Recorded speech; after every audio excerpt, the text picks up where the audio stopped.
Cheguei na casa dos pais da minha nora 4 horas mais cedo do que o combinado. E ouvi minha nora falando: "Estou grávida de 3 semanas do meu chefe, ele nem sabe ainda que está prestes a ser papai." Essa é a frase que mudou absolutamente tudo na minha vida, na vida do meu filho e na vida de uma família inteira que eu achava que conhecia. Meu nome é Carmen Medeiros, tenho 63 anos, sou viúva há 5, aposentada do Banco do Brasil depois de 32 anos de serviço e dona de uma pousada em Campos do Jordão que herdei dos meus pais. Criei 2 filhos praticamente sozinha porque o Osvaldo vivia viajando a trabalho, e há 5 anos ele morreu de infarto fulminante no meio de uma partida de dominó com os amigos. A vida nunca me deu nada de graça.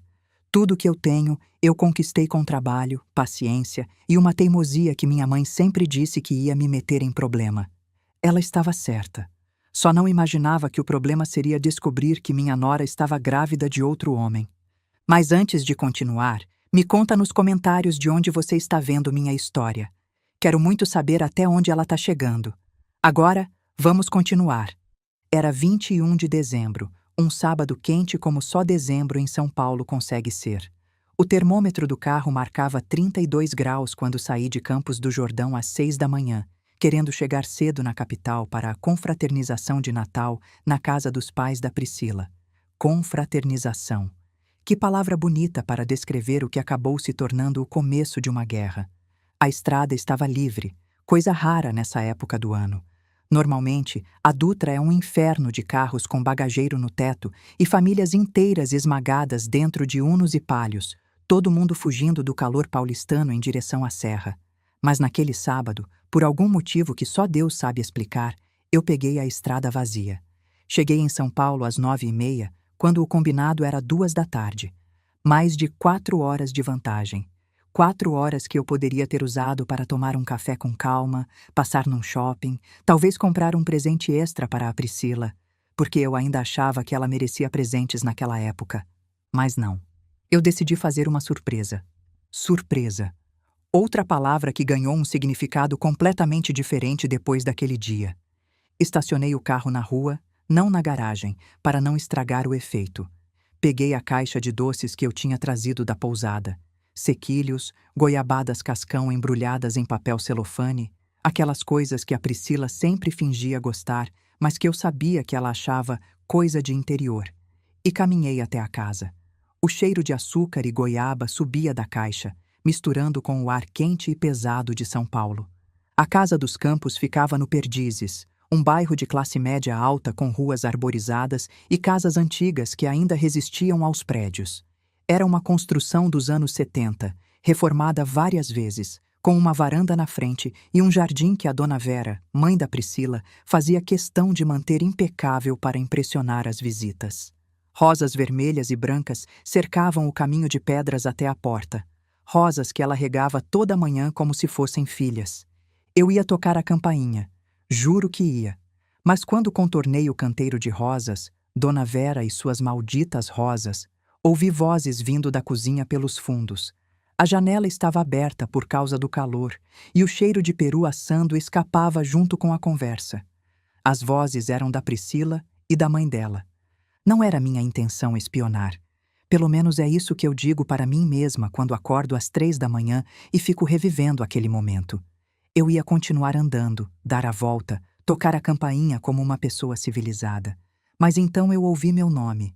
"A Carmen vai chegar só de tarde", disse a Priscila. "Tempo de sobra para a gente conversar." "Ainda bem", respondeu a dona Vera com aquela voz de nariz empinado que ela reservava para falar de gente que ela considerava inferior. Não aguento fingir simpatia por aquela mulher, sempre achando que entende tudo só porque trabalhou em banco. Eu devia ter ido embora. Eu sei que devia. Mas meus pés não se mexeram. Meu coração começou a bater mais rápido e minhas mãos apertaram a caixa de doces com tanta força que o papelão amassou nas bordas. "Mãe, para!" disse a Priscila, mas estava rindo. "Deixa a velha, ela nem vai perceber nada." Velha. Ela me chamou de velha. 9 anos de casamento com meu filho e eu era a velha que não percebe nada. "Mas e aí?" continuou a dona Vera. "Você ia me contar uma coisa. O que é tão importante que não podia esperar." Houve uma pausa. Eu podia imaginar a Priscila se ajeitando na cadeira, preparando o terreno para a revelação. Ela sempre foi dramática assim, desde o dia em que o Bruno me apresentou ela. Tudo precisava ser um evento, uma produção, um momento. Mãe! A voz dela estava diferente agora. Mais baixa, mais séria. Estou grávida. Meu coração disparou. Grávida. Minha nora estava grávida. Eu ia ser avó. Depois de tanto tempo esperando, tanto tempo ouvindo o Bruno dizer: "Calma, mãe, a hora certa vai chegar", finalmente ia acontecer. Meus olhos encheram de lágrimas ali mesmo, no jardim, escondida atrás das rosas da Dona Vera. O cheiro adocicado das flores se misturou com o gosto salgado das lágrimas que desceram pelo meu rosto. Ai, meu Deus! A voz da Dona Vera estava radiante. Que maravilha, filha! O Bruno vai ficar tão feliz. Finalmente vocês vão dar um neto para mim. Mãe, Priscila interrompeu. O filho não é do Bruno. O mundo parou. Não é força de expressão. O mundo literalmente parou. Os pássaros pararam de cantar. O vento parou de soprar. Meu coração parou de bater por pelo menos 3 segundos. A caixa de doces quase caiu das minhas mãos. Senti minhas pernas bambearem e precisei me apoiar no muro para não cair. Como assim? A voz da Dona Vera tinha mudado. Não era mais surpresa. Era curiosidade? De quem é então? Do Eduardo, meu chefe. Eduardo. Eduardo Santana, o diretor financeiro da empresa onde a Priscila trabalhava. Eu tinha conhecido ele uma vez, numa festa de fim de ano da empresa. Um homem alto, de cabelo grisalho nas têmporas, sorriso de propaganda de pasta de dente, daqueles que apertam a mão olhando nos olhos enquanto calculam quanto você vale. Casado, pai de 2 adolescentes, e agora, aparentemente, pai do filho da minha nora. Priscila! A Dona Vera não parecia chocada. Parecia animada? Há quanto tempo isso está acontecendo? Uns 10 meses, desde março mais ou menos. E ele sabe da gravidez? Ainda não. Estou de 3 semanas só. Vou contar para ele semana que vem. Ele está prestes a ser pai e nem sabe ainda. Ela riu. Ela riu como se estivesse contando uma fofoca sobre alguma colega de trabalho, não revelando que estava destruindo um casamento de 9 anos. Quero ver a cara dele quando souber. E o Bruno? A pergunta da Dona Vera veio como se fosse um detalhe, um problema menor a ser resolvido. O que você vai fazer com o Bruno? Vou pedir o divórcio em janeiro. Já está tudo planejado. Fico com o apartamento, peço pensão. O Bruno não vai brigar. Ele nunca briga por nada. É um homem sem ambição, mãe. Sempre foi. Minhas pernas começaram a tremer. Não de frio. Fazia 32 graus e eu sentia o suor escorrendo pelas costas, colando a blusa na pele. Tremia de raiva. De uma raiva tão profunda e tão pura que eu não sabia que era capaz de sentir. Uma raiva que começou no estômago e subiu pelo peito até apertar minha garganta. Eu sempre te disse que você merecia coisa melhor, continuou a Dona Vera, e eu podia imaginar ela assentindo com aquela cabeça empinada, satisfeita por finalmente ter razão. Aquela família Medeiros sempre se achou demais. A Carmen com aquela pousadinha de interior, como se fosse grande coisa, e o Bruno, coitado, contador. Trabalha que nem um burro e não sai do lugar há 8 anos. O Eduardo ganha em 1 mês o que o Bruno ganha em 1 ano, disse a Priscila. E ele tem planos, mãe. Ele está montando um negócio próprio. Quando der certo, a gente vai morar junto. Ele vai largar a mulher. E você acredita nisso? Acredito. Ele me prometeu. A Dona Vera soltou um risinho. Homem casado sempre promete, filha. Mas tudo bem. Mesmo que ele não largue a mulher, você ainda sai ganhando. Pega uma boa pensão do Bruno, fica com o apartamento e continua com o Eduardo por fora. Melhor dos 2 mundos. É o plano B, admitiu a Priscila. Mas eu acho que o Eduardo vai cumprir. Ele me ama de verdade. Me ama de verdade. Ela disse isso com tanta convicção que eu quase acreditei. Quase esqueci que ela estava falando do amor de um homem casado. Um homem que estava traindo a própria família da mesma forma que ela estava traindo a minha. Eu me afastei da janela devagar. Muito devagar. Cada passo era um esforço consciente para não fazer barulho, para não denunciar minha presença, para não explodir ali mesmo em gritos e acusações. Pisei nas pedras do jardim com cuidado, desviando das folhas secas que poderiam estalar sob meus pés. Voltei para o carro como uma sonâmbula. Sentei no banco do motorista, coloquei a caixa de doces no banco do passageiro e fiquei olhando para o nada por não sei quanto tempo. 5 minutos. 10. Talvez 20. O calor dentro do carro era sufocante, mas eu não conseguia me mexer para ligar o ar-condicionado. O volante queimava nas minhas mãos. O cheiro de couro quente do banco se misturava com o perfume de goiabada da caixa de doces, criando um aroma enjoativo que me deu vontade de vomitar. Minha mente estava processando o que eu tinha acabado de ouvir, tentando encaixar as peças num quebra-cabeça que não fazia sentido. Meu filho, meu Bruno. O menino que eu criei praticamente sozinha, enquanto Osvaldo vivia viajando a trabalho e mal parava em casa. O menino que chorou escondido no quarto durante meses quando o pai morreu porque não queria me preocupar. O menino que largou a faculdade de engenharia para fazer contabilidade porque era mais rápido e ele precisava trabalhar para ajudar nas contas. O menino que se formou primeiro da turma, abriu o próprio escritório, construiu uma vida honesta tijolo por tijolo.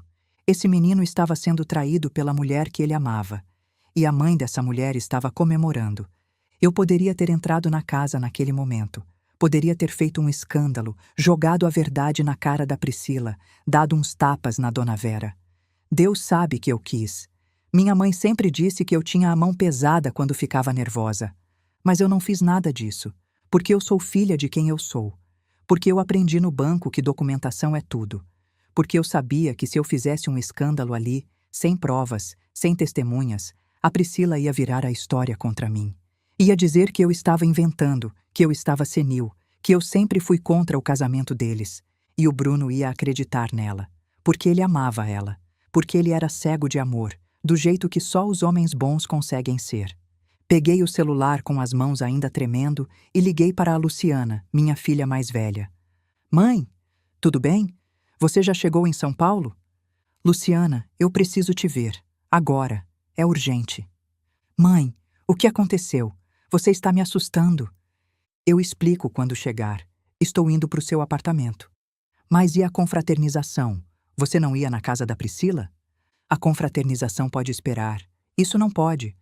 Desliguei antes que ela pudesse fazer mais perguntas. Mandei uma mensagem para o grupo da família, o grupo que incluía o Bruno, a Priscila, a Luciana e eu, dizendo que tinha tido um imprevisto na estrada e que ia me atrasar algumas horas. A Priscila respondeu em segundos.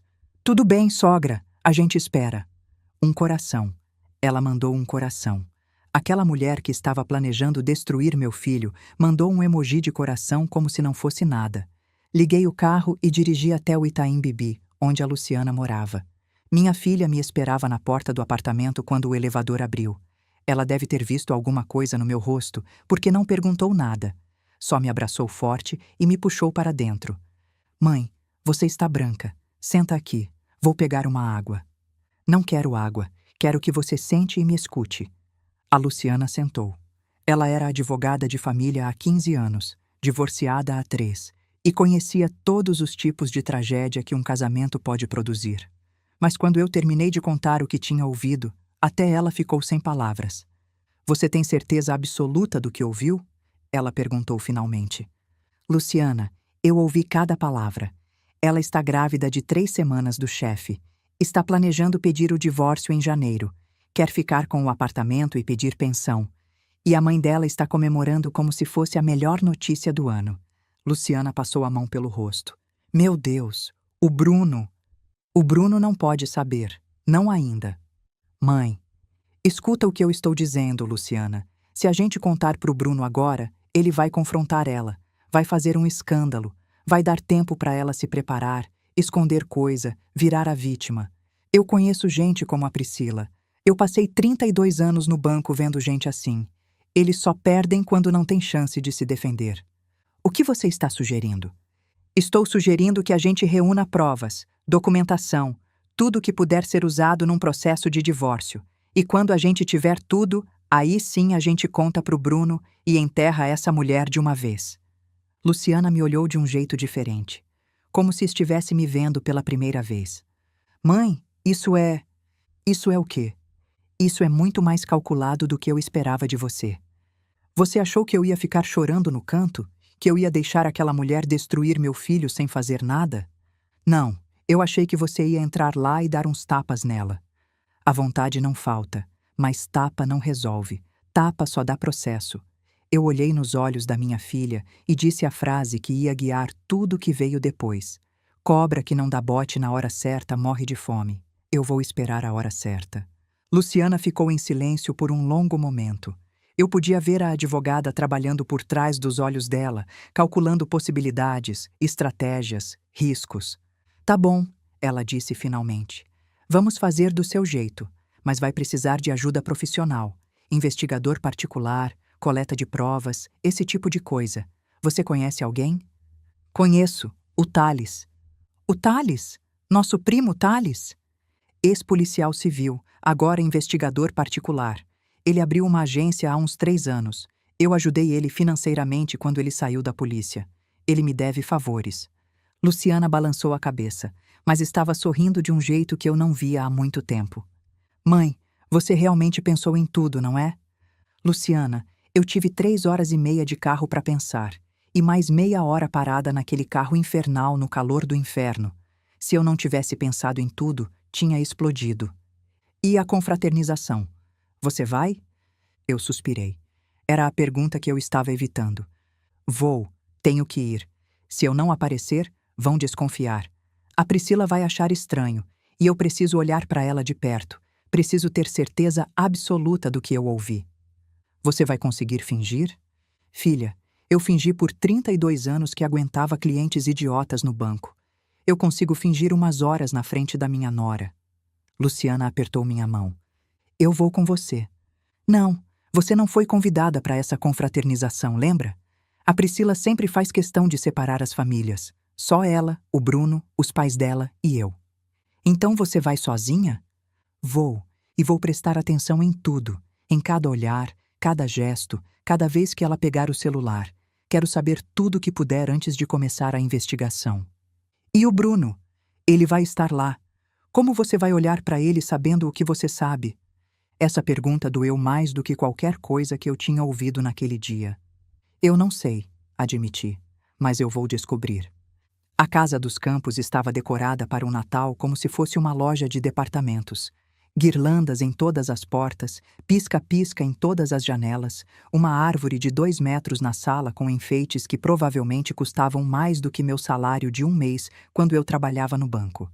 O cheiro de pinheiro artificial se misturava com o aroma do peru assando e de algum perfume floral que a dona Vera provavelmente tinha borrifado em cada cômodo. Ela sempre foi assim. Tudo precisava ser grande, vistoso, impressionante. Aparência era tudo para aquela mulher. Antes de tocar a campainha, eu me olhei no espelho retrovisor do carro. Estava usando meu vestido cor de vinho, discreto, com mangas 3/4 e um colar de pérolas falsas que o Osvaldo tinha me dado no nosso 10º aniversário de casamento. Roupa de quem não quer chamar atenção. Roupa de quem quer observar sem ser observada. Ajeitei o cabelo, respirei fundo e ensaiei um sorriso no espelho. Precisava ser convincente. Precisava parecer a mesma Carmen de sempre, a sogra simpática que traz doces do interior e elogia a decoração. Toquei a campainha às 2 da tarde, exatamente no horário combinado. Carreguei minha caixa de doces como se nada tivesse acontecido, como se eu não tivesse passado as últimas horas planejando a destruição da minha nora. A porta se abriu e lá estava ela, a Priscila, linda como sempre, num vestido vermelho justo que realçava os cabelos castanhos e os olhos verdes que tinham conquistado meu filho há 10 anos. Brincos de ouro nas orelhas, salto alto mesmo em casa, maquiagem impecável. Ela estava sorrindo daquele jeito que eu sempre achei encantador e que agora me parecia a coisa mais falsa do mundo. Sogra, que bom que chegou! Estávamos preocupados com o trânsito. Ela me abraçou. Eu retribuí o abraço mecanicamente, sentindo o perfume caro que ela usava, algo floral e adocicado que provavelmente custava mais que minha conta de luz. O tecido macio do vestido, o calor do corpo dela contra o meu. E por dentro, eu estava gritando. O trânsito estava tranquilo, menti, mas tive que parar para resolver uma coisa na estrada, nada demais. O importante é que chegou. Bruno, sua mãe chegou. Meu filho apareceu na sala com aquele sorriso aberto que ele tinha desde criança. 38 anos, e ele ainda sorria como se o mundo fosse um lugar bom, cheio de pessoas honestas e intenções puras. Estava de camisa social branca, a mesma que eu tinha dado para ele no Natal passado, com as mangas dobradas até os cotovelos. Mãe! Ele me abraçou forte, levantando meus pés do chão como fazia quando era adolescente. Que saudade! Como foi a viagem? Foi boa, filho. Estrada vazia. Milagre de Natal. Ele riu. Vem, senta aqui. A Dona Vera preparou aquele peru que você gosta. Peru. A Dona Vera tinha preparado peru. E eu ia ter que sentar na mesa dela, comer a comida dela, fingir que estava tudo bem enquanto ela e a filha planejavam destruir meu filho. Sentei na sala, aceitei o copo de suco que o seu Jorge, pai da Priscila, me ofereceu. O Jorge era um homem simples, caminhoneiro aposentado, que parecia completamente deslocado naquela casa cheia de frescuras. Usava uma camisa polo desbotada e calça jeans, enquanto a mulher e a filha pareciam prontas para um desfile. Eu sempre tive a impressão de que ele era tão desconfortável ali quanto eu. E aí, Dona Carmen? Ele disse, sentando do meu lado no sofá de couro branco que a Dona Vera proibia qualquer um de sentar sem tirar os sapatos. Como está a pousada? Muito movimento esse fim de ano? Bastante, seu Jorge. Todo mundo quer fugir do calor. É verdade. São Paulo em dezembro é um forno. Minha mulher insiste em ficar aqui, mas se dependesse de mim, eu passava o ano todo na serra. O senhor é bem-vindo para visitar quando quiser. Ele sorriu, um sorriso cansado de quem já tinha desistido de muitas batalhas. Obrigado, Dona Carmen. Quem sabe um dia. A Dona Vera apareceu na sala, toda produzida, num vestido dourado com lantejoulas que provavelmente custava mais do que a aposentadoria do marido. Cabelos loiros tingidos presos num coque elaborado, colar de pérolas, essas provavelmente verdadeiras, salto alto fino que fazia um barulho irritante no piso de mármore. Carmen, que bom que chegou. Estava com medo que o trânsito te pegasse. Estava tranquilo. Ótimo. Vem conhecer a mesa que eu preparei. Você vai adorar. Ela me puxou pelo braço até a sala de jantar, onde uma mesa para 6 estava montada com toalhas de linho branco, pratos de porcelana com detalhes dourados e taças de cristal que refletiam a luz do lustre. No centro, um arranjo de flores naturais, rosas vermelhas e lírios brancos, que parecia saído de uma revista de decoração. O cheiro das flores era forte demais, quase enjoativo. Lindo, não é? Ela estava esperando elogios. Sempre esperava elogios. Muito bonito, Vera. Eu mesma que fiz o arranjo. Mandei buscar as flores no Ceasa de madrugada. Frescas, fresquinhas. Parabéns. Ela me olhou de um jeito estranho, provavelmente tentando identificar se eu estava sendo sincera ou não. Eu mantive o rosto neutro, os 32 anos de banco me treinando para situações exatamente como essa. Bom, vamos comer, ela disse finalmente. Bruno, Priscila, Jorge, a comida está pronta. O almoço foi uma tortura disfarçada de celebração. Sentei de frente para a Priscila, o que me permitiu observar cada movimento dela, e eu prestei atenção em tudo. Ela não bebeu vinho. A Priscila sempre bebia vinho nas confraternizações. Era quase um ritual, ela e a mãe abrindo uma garrafa especial, antes mesmo de servir a comida. Mas naquele dia, ela ficou na água com gás, o copo suando de condensação na mão dela. Não vai beber, filha? O seu Jorge notou também. Estou de dieta, ela respondeu sem hesitar. Cortei álcool esse mês. Dieta. Claro, porque mulheres grávidas não podem beber álcool. Ela mexeu no celular 3 vezes durante o almoço, discretamente por baixo da mesa, achando que ninguém estava vendo. Mas eu estava vendo. Eu estava vendo tudo. Cada vez que a tela iluminava o rosto dela por baixo, cada vez que os dedos deslizavam para digitar uma resposta rápida. Na terceira vez, ela sorriu para a tela antes de guardar o aparelho. Um sorriso diferente do que ela dava para o Bruno.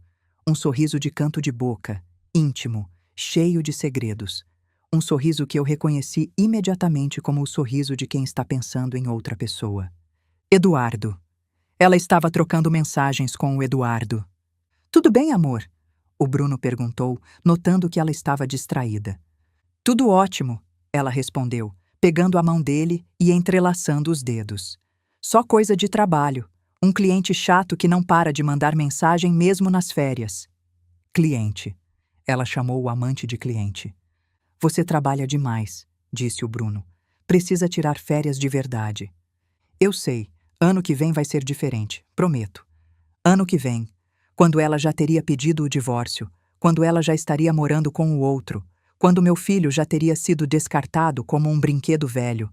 A dona Vera lançou um olhar rápido para a filha. Um olhar de cumplicidade que eu não teria notado se não estivesse procurando. As duas sabiam. As duas estavam escondendo. E as duas estavam achando o máximo. O almoço continuou com conversas banais sobre política, futebol, novelas. O seu Jorge reclamou do governo. A dona Vera reclamou da vizinha que não cortava a grama. O Bruno contou sobre um cliente novo do escritório. A Priscila fingiu interesse, assentindo nos momentos certos, fazendo perguntas vazias. Eu fiquei em silêncio na maior parte do tempo, observando, catalogando, memorizando. Quando a sobremesa foi servida, pudim de leite condensado, receita da avó da Priscila que a dona Vera fazia questão de repetir todo o Natal, a Priscila levantou para ir ao banheiro. Voltou 15 minutos depois, o rosto levemente mais pálido do que antes, os olhos um pouco inchados, a maquiagem retocada às pressas. Enjoo de gravidez. Eu reconhecia os sinais porque eu mesma tinha passado por isso 2 vezes. Aquela palidez específica, aquele jeito de respirar devagar tentando controlar a náusea. Está se sentindo bem, filha? O seu Jorge perguntou. Estou ótima, pai. Só comi demais. A dona Vera mudou de assunto rapidamente, começando a falar sobre os planos para o ano novo. Eu fingi prestar atenção enquanto minha mente trabalhava a 1000 por hora. 3 semanas de gravidez. Isso significava que ela tinha engravidado no começo de dezembro, mais ou menos. Provavelmente durante alguma viagem de trabalho ou reunião que se estendeu. Eu me perguntei quantas mentiras ela tinha contado para o Bruno nos últimos 10 meses. Quantas noites ela disse que estava trabalhando até tarde, quando na verdade estava num hotel com outro homem. Meu estômago revirou. Não consegui comer o pudim. Não gostou, Carmen? A dona Vera perguntou, apontando para o prato intocado. Estou satisfeita. O peru estava muito bom. Obrigada. É receita nova que eu vi na internet. Sabe como é? A gente tem que se modernizar. Modernizar. Interessante escolha de palavras para uma mulher que estava ajudando a filha a trair o marido. Às 5 da tarde, eu disse que precisava ir embora. Inventei uma desculpa sobre precisar descansar depois da viagem, sobre a estrada de volta no dia seguinte, sobre estar cansada do calor. O Bruno ofereceu para me levar até o hotel onde eu ia passar a noite, mas eu recusei. Vou de táxi, filho. Você fica aqui com sua esposa. Esposa? A palavra saiu amarga da minha boca. A Priscila me abraçou na despedida, aquele mesmo abraço falso de quando eu cheguei. O perfume dela agora me causava náusea. Foi tão bom te ver, sogra. Apareça mais vezes. Pode deixar. A dona Vera também me abraçou, sussurrando no meu ouvido. Feliz Natal, Carmen. Que o ano que vem seja cheio de surpresas. Surpresas. Ela não fazia ideia. Entrei no táxi e olhei para trás uma última vez. A Priscila estava na janela, acenando, sorrindo, como se tudo fosse perfeito. Mas nada era perfeito. E em breve ela ia descobrir isso da pior maneira possível. 2 dias depois do Natal, eu estava sentada no escritório do Tales em um prédio comercial no centro de São Paulo. O escritório ficava no 8º andar de um edifício antigo na rua Barão de Itapetininga, daqueles com elevador barulhento e corredores estreitos que cheiravam a mofo e café velho. Mas por dentro, o espaço do Tales era surpreendentemente moderno. 3 monitores de computador ocupando uma mesa inteira, equipamentos eletrônicos que eu nem sabia para que serviam, e pastas organizadas em prateleiras metálicas do chão ao teto. Meu primo Tales tinha 47 anos, cabelo raspado, barba por fazer de 3 dias e olhos que pareciam analisar tudo ao redor constantemente. Ele tinha sido policial civil por 15 anos antes de pedir exoneração por discordar das práticas do departamento. Corrupção demais, ele me disse na época. Não dá para trabalhar direito num lugar assim. Eu tinha ajudado ele com um empréstimo quando ele abriu a agência de investigação particular. Nunca cobrei de volta. Nunca precisei. Até agora. Então, ele disse, cruzando os braços sobre a mesa cheia de papéis e equipamentos eletrônicos. A nora do Bruno está tendo um caso com o chefe. Há 10 meses. E está grávida de 3 semanas. Thales assobiou baixo, balançando a cabeça. E você ouviu tudo isso escondida na janela? Não estava escondida. Estava indo tocar a campainha quando ouvi meu nome. Uma coisa levou a outra. Tia, eu não estou julgando. Estou só querendo entender a situação. A situação é simples. Eu preciso de provas, fotos, documentos, qualquer coisa que sirva para um processo de divórcio. E preciso rápido, antes de janeiro, porque é quando ela planeja agir. Thales pegou um bloco de notas e uma caneta, os dedos grossos de ex-policial se movendo com surpreendente delicadeza. Nome completo da sua nora? Priscila Campos Medeiros. Do amante? Eduardo Santana, diretor financeiro da Ômega Importações. É a empresa onde ela trabalha. Thales parou de escrever, a caneta suspensa no ar. Eduardo Santana da Ômega? Você conhece? O nome me é familiar. Deixa eu checar uma coisa. Ele virou para o computador e começou a digitar, os dedos voando pelo teclado. Eu esperei, ouvindo o barulho das teclas e dos ventiladores das máquinas que zumbiam no canto do escritório. O ar-condicionado fazia um barulho constante, mas o escritório ainda estava abafado. Achei, ele disse depois de uns 2 minutos. Eduardo Santana, 47 anos, diretor financeiro da Ômega Importações desde 2017. Casado com Cristina Almeida Santana, arquiteta, 2 filhos adolescentes, membro do Clube Paulistano e do Rotary, patrimônio declarado de 2,8 milhões. Isso tudo você achou em 2 minutos? Isso é informação pública, tia. O interessante é o que não é público. Como assim? Thales se inclinou para mais perto da tela, os olhos estreitando enquanto lia. Eduardo Santana foi investigado 2 vezes por desvio de verbas na própria empresa. Uma vez em 2019, outra em 2021. As 2 vezes, a investigação foi arquivada por falta de provas. Ele está roubando da empresa? Parece que sim, mas nunca conseguiram provar, ou nunca quiseram provar, o que é mais provável. Empresas grandes preferem resolver essas coisas internamente para não manchar a reputação.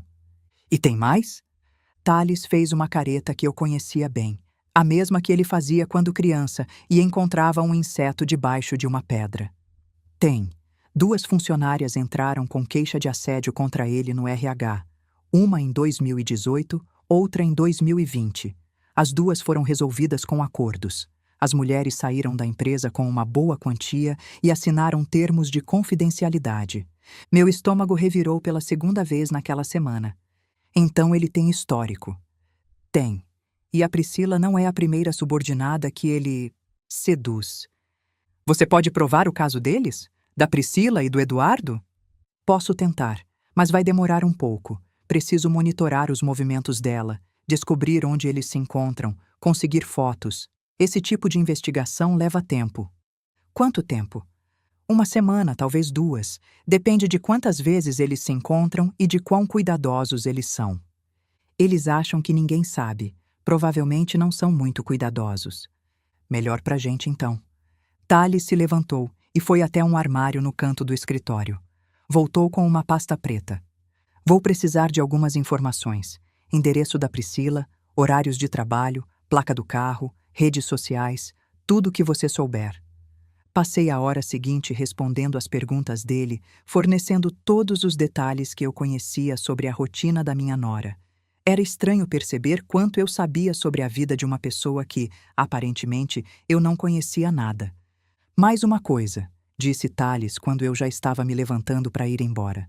Você quer que eu investigue as finanças do Eduardo também? Se ele realmente está desviando dinheiro da empresa, isso pode ser útil. Útil como? Pressão. Dependendo do que eu encontrar, a gente pode usar a informação para negociar, ou para destruir ele de vez, se for o caso. Eu pensei por um momento. A ideia de destruir não só a Priscila, mas também o homem que tinha ajudado ela a trair meu filho, era tentadora. Muito tentadora. Investiga tudo, eu disse, olhando nos olhos dele. Quero saber cada centavo que esse homem movimentou nos últimos 5 anos. Se ele roubou um clipe de papel da empresa, eu quero saber. Thales sorriu de um jeito que me lembrou por que ele tinha sido um bom policial e por que os corruptos do departamento tinham ficado felizes quando ele saiu. Pode deixar, tia. Quando eu terminar, a senhora vai saber mais sobre a vida do Eduardo Santana do que a própria mulher dele. Passei os dias seguintes fingindo normalidade. Voltei para Campos do Jordão, trabalhei na pousada, atendi hóspedes. A Priscila mandou mensagem no grupo da família desejando feliz ano novo. Eu respondi com um emoji de coração, engolindo a bile. Eu mal conseguia dormir. Ficava acordada até tarde revivendo a conversa da janela. A voz da Priscila dizendo que meu filho era um homem sem ambição. A voz da dona Vera me chamando de velha com pousadinha de interior. A raiva queimava no meu peito 24 horas por dia. No dia 2 de janeiro, Thales me ligou. Tia, preciso te mostrar uma coisa. Pode vir a São Paulo amanhã? Estarei aí às 9. Dirigi para São Paulo na madrugada. Thales me esperava no escritório com uma pasta grossa em cima da mesa. Olheiras fundas, barba por fazer, xícara de café pela metade. Senta, tia, isso vai demorar. Sentei. Ele abriu a pasta. Primeiro, as fotos. Ele espalhou uma dezena de fotografias sobre a mesa. Fotos granuladas, tiradas de longe com teleobjetiva, mas claras o suficiente. Priscila e Eduardo entrando num motel na Zona Sul, um lugar chamado Motel Maison, com fachada discreta e estacionamento coberto. Saindo do mesmo motel, 3 horas depois, ela ajeitando o cabelo, ele ajeitando a gravata. Almoçando juntos num restaurante em Pinheiros, uma mesa de canto, perto o suficiente para sussurrar segredos, de mãos dadas num estacionamento, se beijando dentro de um carro preto, um BMW que eu nunca tinha visto, provavelmente dele. Meu estômago revirou, mas eu mantive o rosto neutro. Quando foram tiradas? Entre 28 de dezembro e ontem. Eles se encontraram 4 vezes nesse período, toda terça e quinta no mesmo motel. Mesmo quarto, inclusive, o 207. O cara da recepção me disse que eles são clientes regulares há meses. Sempre pedem o mesmo quarto, sempre pagam em dinheiro. E as mensagens? Thales pegou outro maço de papéis. A Priscila usa iPhone e faz backup automático no iCloud. O Eduardo também. Ela deixou a conta logada no computador do trabalho. A Beatriz, uma ex-funcionária que saiu da empresa num acordo de assédio, ainda tem contato com gente de lá.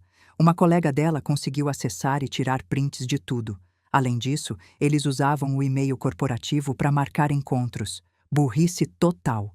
E-mail corporativo fica gravado no servidor da empresa por 5 anos. Tenho 3 meses de conversa aqui. Comecei a ler. E quanto mais eu lia, mais meu sangue fervia. Priscila chamava o Eduardo de amor, vida, meu homem de verdade. Eduardo chamava ela de princesa, gatinha, minha menina. Eles falavam sobre o futuro juntos, sobre os planos de morar numa casa maior, sobre como seria bom quando finalmente pudessem parar de se esconder. Tinha mensagens às 3 da manhã, mensagens no horário de almoço, mensagens que claramente tinham sido mandadas do banheiro durante jantares de família. Tinha também as mensagens sobre a gravidez. Amor, preciso te contar uma coisa. Priscila tinha escrito no dia 24 de dezembro, às 23 horas e 47 minutos. Estou grávida. 3 semanas. Tem certeza? Eduardo respondeu 2 minutos depois. Absoluta. Fiz 2 testes. Vou ao médico semana que vem para confirmar. Meu Deus, princesa, isso muda tudo. Eu sei, a gente precisa conversar pessoalmente. Terça, no lugar de sempre. Te amo. Te amo mais. Fechei os olhos por um momento, respirando fundo. O escritório cheirava a café frio e papel velho. Eu conseguia ouvir o barulho do trânsito lá embaixo, buzinas e motores, a cidade indiferente ao drama que se desenrolava naquela sala. Tem mais, disse Thales, sobre as finanças do Eduardo. Ele puxou uma terceira pilha de documentos, planilhas, extratos, cópias de contratos. O cara está desviando dinheiro da Ômega Importações há pelo menos 4 anos. Notas fiscais falsas de fornecedores que não existem. Contratos fantasmas com empresas de fachada que ele mesmo controla através de laranjas. Pagamentos de consultorias que nunca foram prestadas. Estimativa conservadora: 3,5 milhões de reais. 3 milhões? E meio, no mínimo. Pode ser mais. Ele é esperto, distribui os desvios em valores pequenos para não chamar atenção. Nunca mais que 50 mil por mês. Mas quando você junta tudo, o rombo é gigante. Como você descobriu isso? Tenho um contato no departamento de contabilidade da Ômega. Uma mulher chamada Beatriz que foi assediada pelo Eduardo há alguns anos e saiu da empresa no acordo. Ela ficou com muita raiva e guardou documentos que não devia ter guardado. Quando eu procurei ela praticamente me implorou para ajudar a derrubar o cara. Disse que foi a pior experiência da vida dela, que ele destruiu a autoestima dela, que ela teve que fazer terapia por 2 anos. Eu olhei para a pilha de documentos na mesa. Fotos, mensagens, provas de desvio de dinheiro. Tudo o que eu precisava para destruir a Priscila e o Eduardo de uma vez só. O que mais você conseguiu? Registros médicos. A Priscila tem uma consulta marcada com o obstetra para a semana que vem. Primeira ultrassonografia. Ela ainda não confirmou a gravidez oficialmente? Só os testes caseiros. O exame de sangue ela fez no dia 23 de dezembro. Positivo, obviamente. Ela contou para o Bruno? Não, pelo menos não nas mensagens. Parece que ela está esperando resolver as coisas com o Eduardo antes de falar qualquer coisa para o marido. Resolver como? Pelo que eu entendi das mensagens, ela quer que o Eduardo largue a mulher primeiro. Aí ela pede o divórcio do Bruno, espera uns meses para não parecer suspeito e depois assume o relacionamento publicamente. E ela realmente acha que isso vai funcionar? Thales deu de ombros, recostando na cadeira. Ela acha que o Eduardo ama ela. E o Eduardo... Bom, o Eduardo diz que ama, mas pelo histórico dele, eu duvido muito. O cara já teve pelo menos 3 casos com funcionárias da empresa.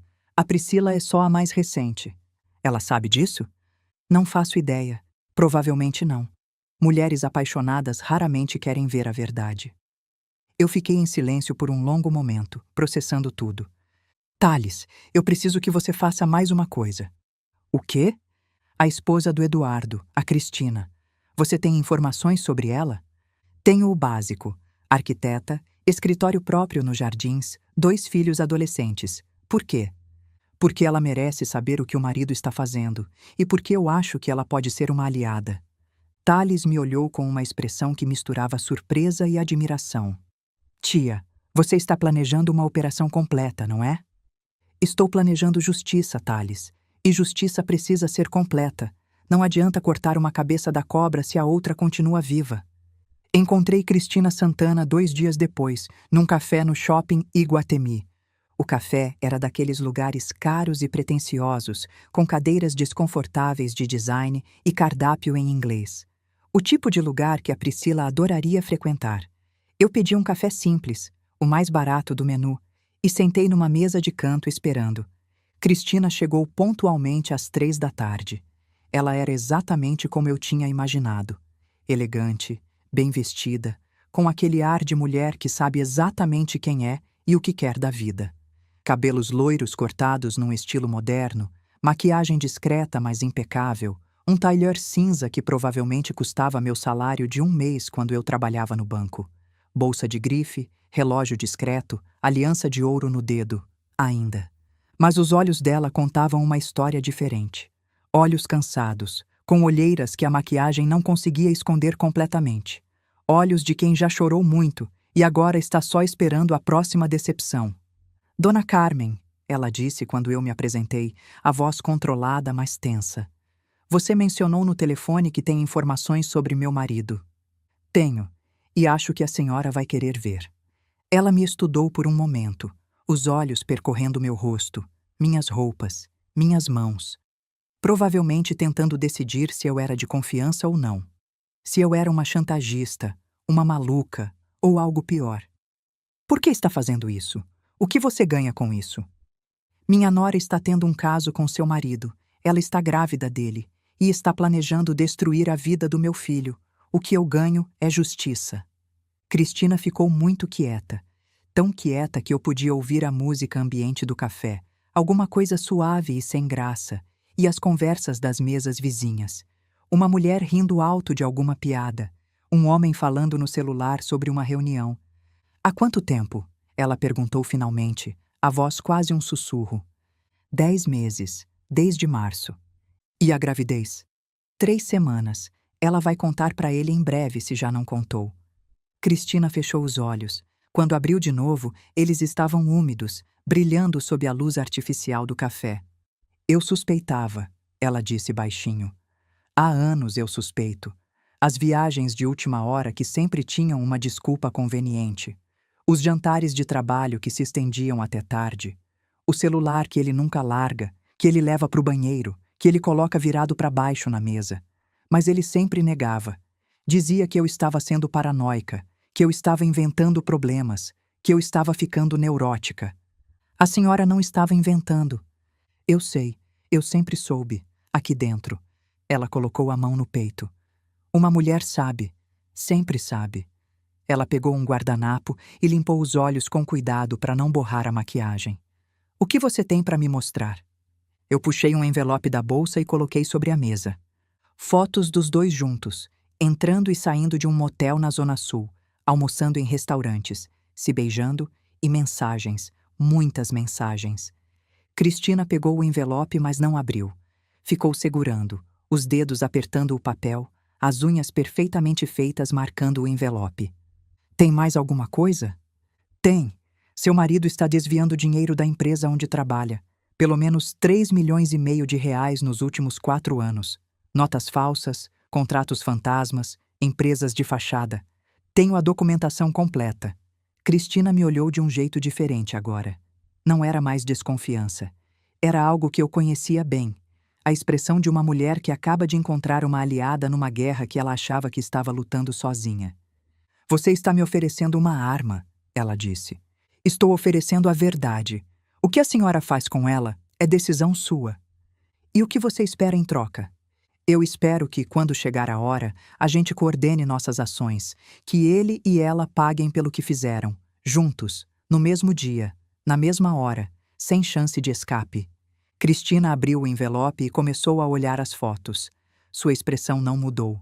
Ela já sabia o que ia encontrar. Mas eu vi os dedos dela apertarem o papel com força, amassando as bordas das fotografias. Quando você pretende agir? Ela perguntou, sem tirar os olhos das fotos. 15 de janeiro, uma quarta-feira normal, sem feriados, sem desculpas. Vou fazer meu filho servir o divórcio para Priscila no trabalho dela, na frente do Eduardo, na frente de todo mundo.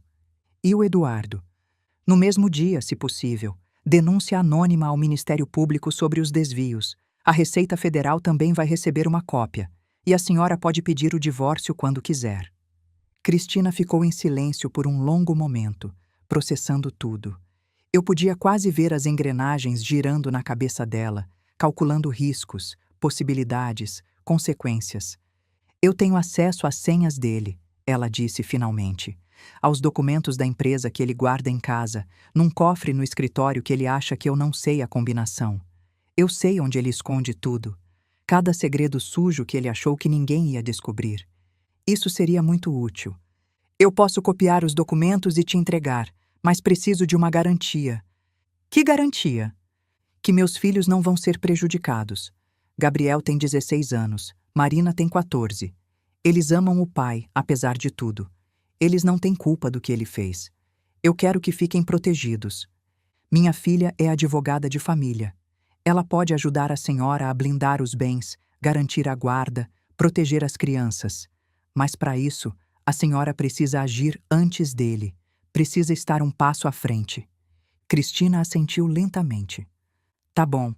Eu vou copiar os documentos essa semana e vou marcar uma consulta com sua filha para começar a preparar o divórcio. Ela se levantou, guardando o envelope na bolsa de grife. Dona Carmen, posso te fazer uma pergunta pessoal? Pode. Como você consegue ficar tão calma, sabendo o que você sabe, vendo essas fotos, lendo essas mensagens? Como você não explode? Eu pensei na pergunta por um momento antes de responder. Eu tenho 63 anos, Dona Cristina. Já perdi meu marido, já criei 2 filhos praticamente sozinha, Já enfrentei todo tipo de dificuldade que a vida pode jogar numa pessoa. A raiva não me assusta mais. Eu aprendi a usar ela. Usar como? Como combustível, para fazer o que precisa ser feito, sem perder o controle, sem cometer erros, sem dar munição para o inimigo. Raiva sem estratégia é só barulho. Raiva com estratégia é uma arma. Cristina me olhou com algo que parecia respeito. Você é uma mulher perigosa, dona Carmen. Só quando mexem com a minha família. Aí eu sou a mulher mais perigosa que você já conheceu. A Luciana estava me esperando no apartamento dela quando eu saí do café. E aí, como foi? Ela está do nosso lado, vai copiar os documentos do Eduardo e começar a preparar o divórcio essa semana. Você confia nela? Confio. Ela quer destruir o Eduardo tanto quanto eu quero destruir a Priscila. E ela tem acesso a coisas que a gente não conseguiria de outro jeito. Luciana assentiu, fazendo anotações num bloco amarelo que ela sempre carregava. Então o plano continua como combinado? 15 de janeiro? 15 de janeiro. Mas antes disso, a gente precisa contar pro Bruno. Luciana parou de escrever. Quando? Essa semana. Ele precisa de tempo para processar, para se preparar emocionalmente, e precisa saber que a gente tem tudo sob controle. Você acha que ele vai aceitar esperar? Não vai querer confrontar a Priscila imediatamente?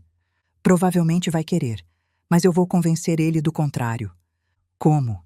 Eu suspirei, mostrando para ele as provas, mostrando que a mulher dele não é quem ele achava que era, e mostrando que a única forma de conseguir justiça é fazendo do jeito certo.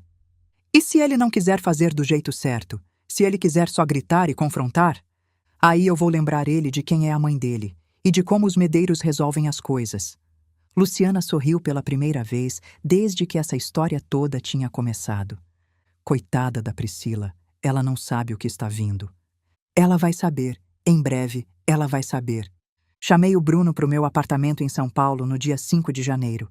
Eu tinha alugado um pequeno apartamento na cidade anos atrás, para usar quando precisava resolver coisas na capital ou quando queria ver os filhos sem ter que dirigir de volta para Campos do Jordão no mesmo dia. Era um espaço simples, um quarto, sala e cozinha num prédio antigo na Vila Mariana, mas era meu, um refúgio. As paredes eram brancas, os móveis eram práticos, e a única decoração era uma foto do Osvaldo na estante e algumas plantas que a vizinha regava quando eu não estava. O Bruno chegou às 7 da noite, depois do trabalho. Ele estava sorrindo quando entrou, como sempre, perguntando se eu estava bem, se precisava de alguma coisa, se a pousada estava dando muito trabalho. Vestia a mesma camisa branca de sempre, a pasta de trabalho pendurada no ombro, o cabelo um pouco bagunçado do jeito que ficava quando ele passava a mão nele pensando em números e planilhas. Senta, filho, a gente precisa conversar. O sorriso dele vacilou. Aconteceu alguma coisa, mãe? Você está me assustando. Senta, Bruno. Ele sentou no sofá, os olhos fixos em mim. Eu sentei na poltrona de frente para ele, respirando fundo antes de começar. A sala estava em silêncio, só o barulho do relógio na parede marcando os segundos. Bruno, o que eu vou te contar vai ser a coisa mais difícil que você já ouviu na vida. Mas você precisa saber, e precisa ouvir até o fim antes de falar qualquer coisa. Mãe, o que está acontecendo? Eu contei tudo. Contei sobre a confraternização, sobre ter chegado mais cedo, sobre ter ouvido a conversa pela janela. Contei cada palavra que a Priscila tinha dito, cada palavra que a dona Vera tinha respondido. Contei sobre o Eduardo, sobre a gravidez, sobre os planos de pedir o divórcio em janeiro. Enquanto eu falava, vi o rosto do meu filho mudar. O sorriso desapareceu primeiro, como uma luz sendo apagada. Depois a cor sumiu das bochechas, deixando a pele pálida, quase cinzenta. Depois os olhos começaram a brilhar com lágrimas que ele lutava para não deixar cair, o maxilar travando com o esforço de manter o controle. Você está mentindo, ele disse quando eu terminei. A voz dele era um sussurro rouco, como se as palavras tivessem que ser arrancadas da garganta. A Priscila não faria isso. Ela me ama. Filho. Não. Ele se levantou, andando de um lado para o outro da sala como um animal enjaulado. As mãos tremiam. Os olhos estavam vermelhos. Não. Isso é impossível. Você deve ter ouvido errado. Deve ter sido outra pessoa. Não foi ela. A Priscila jamais faria isso comigo. A gente se ama. A gente planejou uma vida juntos. Bruno, eu tenho provas. Ele parou de andar, o corpo inteiro congelando no lugar. Que provas? Peguei a pasta que o Thales tinha me dado e coloquei na mesa de centro. Fotos, mensagens, documentos, tudo o que você precisar ver para acreditar. Bruno olhou para a pasta como se fosse uma cobra pronta para dar o bote. Por um longo momento, ele não se mexeu. A respiração dele estava rápida, superficial. Eu podia ver o pulso batendo no pescoço dele. Depois, devagar, ele sentou de novo e abriu a pasta. As fotos vieram primeiro. Bruno olhou cada uma delas em silêncio. Priscila e Eduardo no motel, no restaurante, no estacionamento, se beijando. Os dedos dele tremiam tanto que as fotos chacoalhavam na mão. Uma lágrima caiu sobre uma das imagens, borrando o papel. Depois vieram as mensagens. Amor, princesa, meu homem, te amo mais. Bruno lia cada palavra com os olhos arregalados, a boca entreaberta, como se estivesse lendo em uma língua que ele não conhecia. E, finalmente, a conversa sobre a gravidez. Estou grávida, 3 semanas. Isso muda tudo. Quando Bruno terminou de ler, ele fechou a pasta com cuidado. As mãos dele não estavam mais tremendo, estavam completamente paradas, como se todo o movimento do corpo dele tivesse cessado. Ele se levantou, foi até a janela e ficou lá, de costas para mim, olhando a cidade lá embaixo. Eu podia ver os ombros dele tremendo. Podia ouvir a respiração entrecortada que ele estava tentando controlar. Mas eu não fui até ele. Esperei, em silêncio, dando para ele o tempo que ele precisava. Quando ele finalmente se virou, as lágrimas estavam correndo pelo rosto dele sem controle. Os olhos estavam vermelhos e inchados, o rosto contorcido de dor. Meu filho, meu menino de 38 anos, parecia ter envelhecido 10 anos em 10 minutos. 9 anos, ele disse, a voz falhando. 9 anos de casamento. 3.200 dias acordando do lado dela. Cada plano que eu fiz, cada hora extra que eu trabalhei, cada centavo que eu economizei.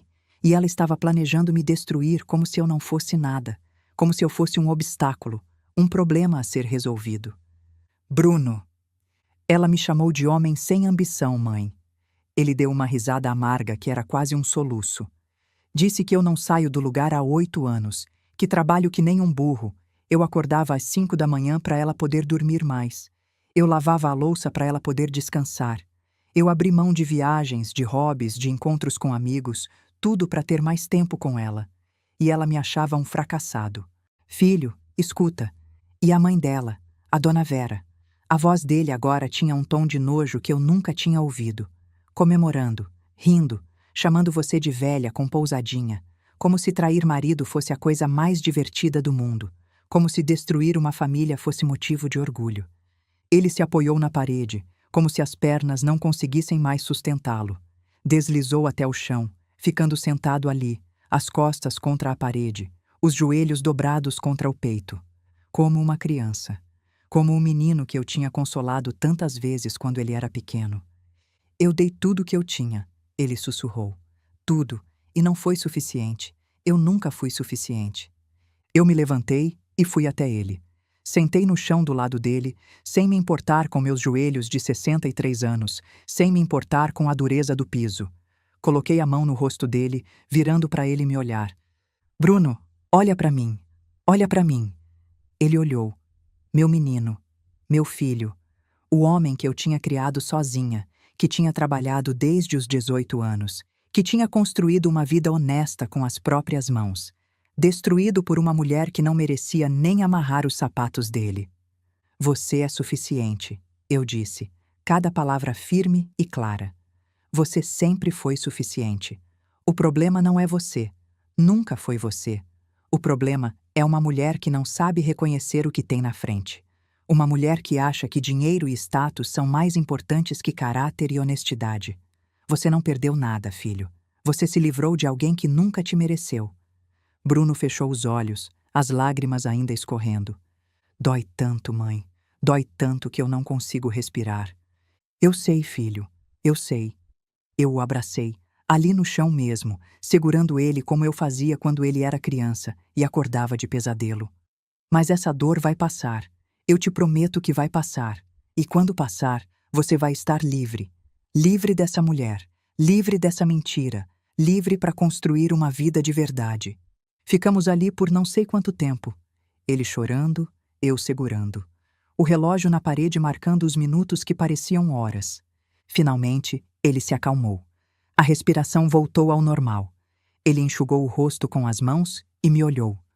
O que a gente faz agora? Você tem todo o direito de estar com raiva, eu disse. Toda a raiva do mundo. Mas se você for lá agora e confrontar ela, vai dar errado. Ela vai ter tempo de se preparar, de esconder provas, de virar a história contra você. É isso que você quer? Eu quero olhar na cara dela e perguntar por quê. E você vai ter essa chance. Mas não agora. Primeiro, a gente precisa garantir que ela não vai levar nada que é seu. O apartamento, as economias, nada. A Luciana está preparando tudo. Bruno enxugou as lágrimas com as costas da mão. A Luciana sabe? Sabe. Ela está nos ajudando. E tem mais gente. O Thales, nosso primo. A esposa do Eduardo. Todo mundo trabalhando junto para garantir que essa mulher pague pelo que fez. A esposa do Eduardo está envolvida? Está. Ela também foi traída. Ela também quer justiça. Bruno ficou em silêncio por um momento. Qual é o plano? Eu expliquei tudo. O divórcio que seria servido no trabalho da Priscila. A denúncia que seria feita contra o Eduardo. A coordenação com a Cristina. A data, 15 de janeiro. 10 dias, Bruno disse. Você quer que eu finja a normalidade por mais 10 dias? Eu sei que é difícil. Difícil? Ele riu, mas não tinha humor nenhum no som. Era uma risada oca, vazia. Mãe, você está me pedindo para dormir do lado de uma mulher que está grávida de outro homem, que está planejando me deixar sem nada, que me chamou de fracassado para os outros rirem. Eu não estou pedindo que você durma do lado dela. Você pode vir ficar aqui comigo. Inventa uma desculpa. Viagem de trabalho, cliente fora da cidade, qualquer coisa. Só não confronta ela. Não ainda. Bruno me olhou por um longo momento. Por que você está fazendo isso, mãe? Poderia só ter me contado e deixado eu resolver. Porque você é meu filho. E porque eu não vou deixar ninguém destruir você enquanto eu estiver viva para impedir. Não importa o que eu tenha que fazer. Não importa quanto tempo leve. Essa mulher vai pagar. As lágrimas voltaram aos olhos dele. Mas dessa vez, quando ele me abraçou, eu senti que alguma coisa tinha mudado. A dor ainda estava lá. A raiva também. Mas junto com elas, tinha uma determinação que eu conhecia bem. Era a mesma determinação que eu sentia. Tá bom, mãe, ele disse finalmente. A gente faz do seu jeito. Mas no dia 15, eu quero estar lá. Eu quero ver a cara dela quando o mundo desmoronar. Não, eu disse. No dia 15, você vai estar o mais longe possível. Você não precisa ver o rosto dela nunca mais. A única coisa que você precisa ver é o futuro. E o futuro dela não inclui você. Os 10 dias seguintes foram os mais longos da minha vida. Bruno se mudou para o meu apartamento em São Paulo, dizendo para Priscila que tinha um cliente importante em Campinas. Ela acreditou. Ou fingiu acreditar. Ela nem questionou.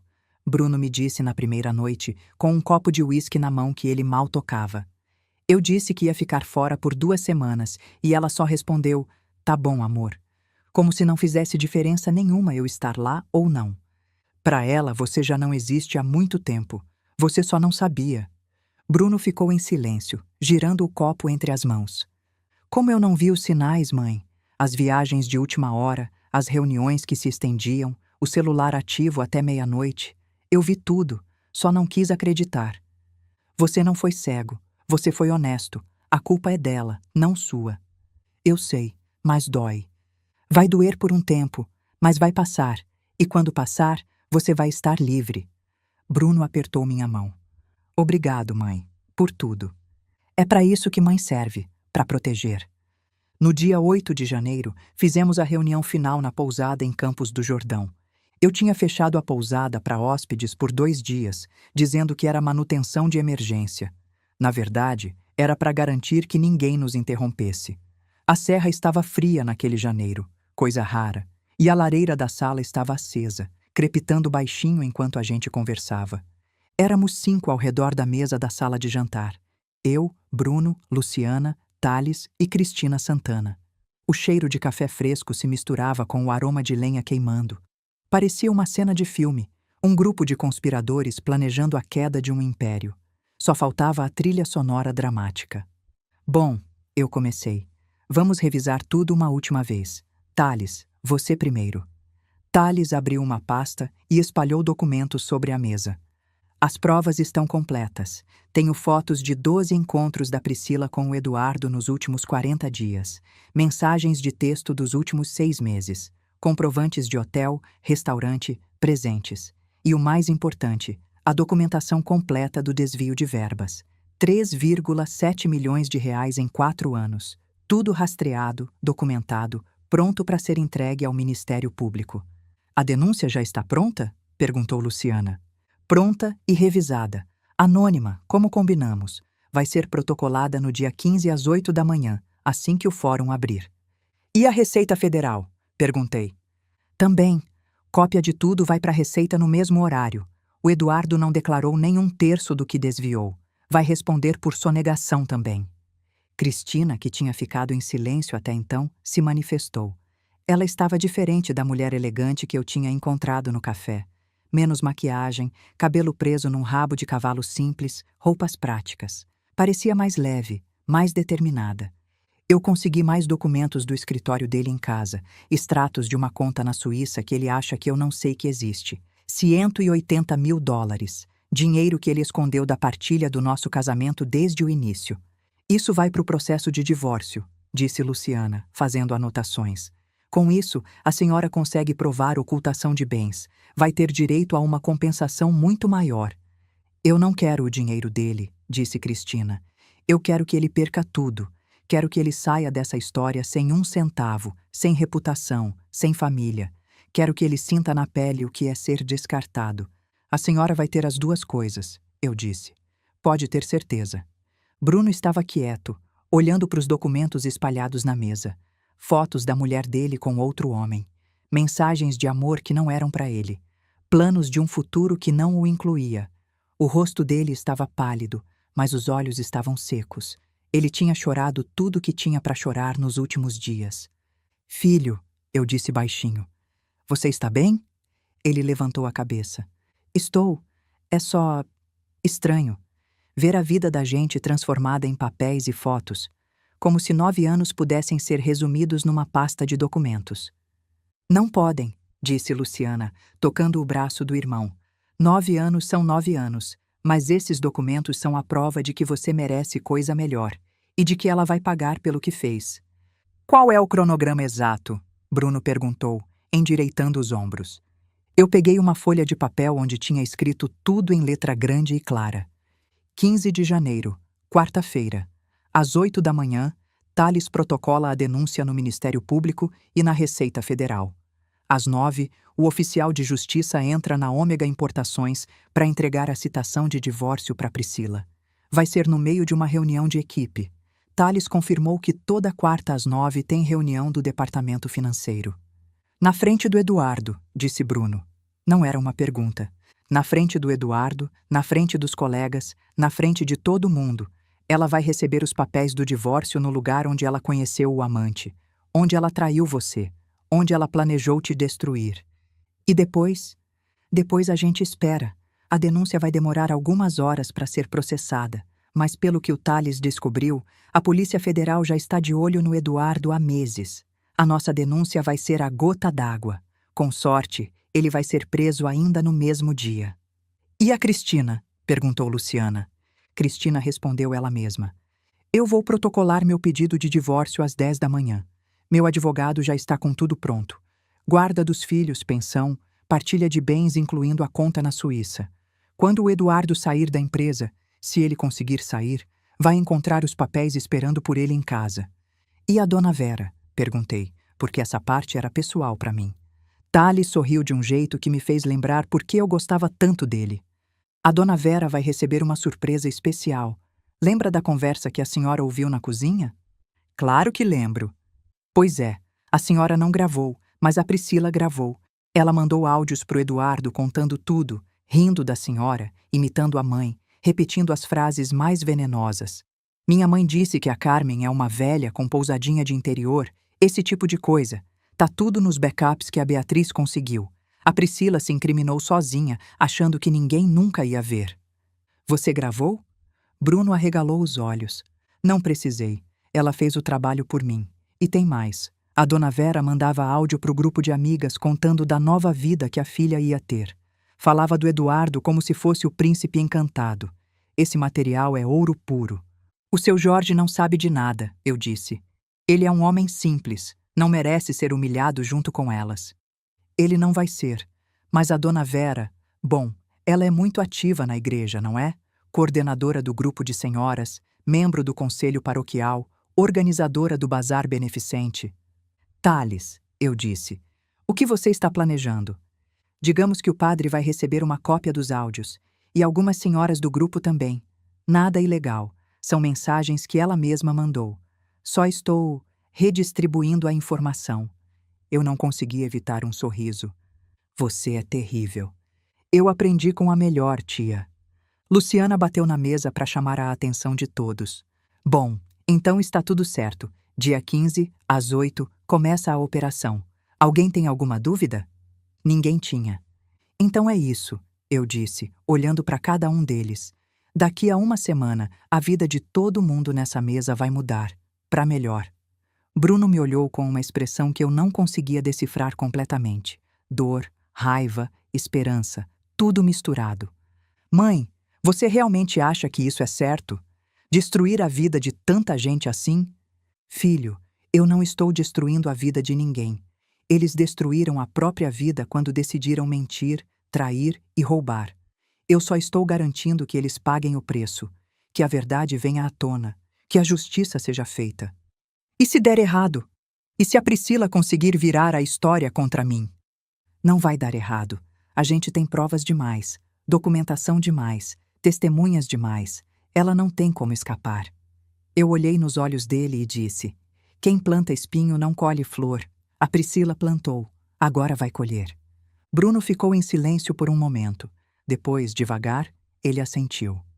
Tá bom, então vamos fazer isso. Vamos, eu disse. E quando terminar, você vai estar livre. Livre para viver a vida que você merece. A semana seguinte passou devagar, como sempre acontece quando a gente está esperando alguma coisa importante. Bruno continuou fingindo normalidade, mandando mensagens para Priscila dizendo que o trabalho estava intenso, que sentia saudade, que logo estaria de volta. Ela respondia com emojis de coração e juras de amor que agora pareciam piadas de mau gosto.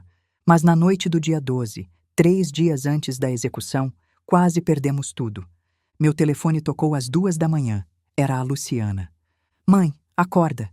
Temos um problema. Grande. O sono sumiu na hora. O que aconteceu? O Bruno. Ele bebeu, muito, e mandou mensagem para Priscila. Meu sangue gelou. Sentei na cama tão rápido que fiquei tonta. Que mensagem? Eu sei de tudo. Você me enoja. Foi isso que ele mandou. Há 20 minutos. Por um momento, eu não consegui respirar. Semanas de planejamento, dezenas de horas de investigação, milhares de reais gastos, tudo prestes a ir pro lixo por causa de uma mensagem de bêbado. Ela respondeu? Ainda não, deve estar dormindo. Mas se ela acordar e ver isso antes de a gente agir, vai desconfiar. Vai esconder provas, vai alertar o Eduardo, vai ter tempo de se preparar. A gente perde a vantagem da surpresa. Eu já estava levantando da cama, procurando as chaves do carro no escuro. Onde está o Bruno? No apartamento dele. Quer dizer, no apartamento que era dele e da Priscila. Ele foi para lá bêbado. Disse que queria olhar para a cama onde ela me traiu. Eu tentei impedir, mas ele desligou na minha cara. Eu vou para São Paulo agora. Você vai pro apartamento. Tira ele de lá antes que ele faça mais besteira. E reza para Priscila não acordar. Dirigi de Campos do Jordão para São Paulo em 2 horas e 15 minutos.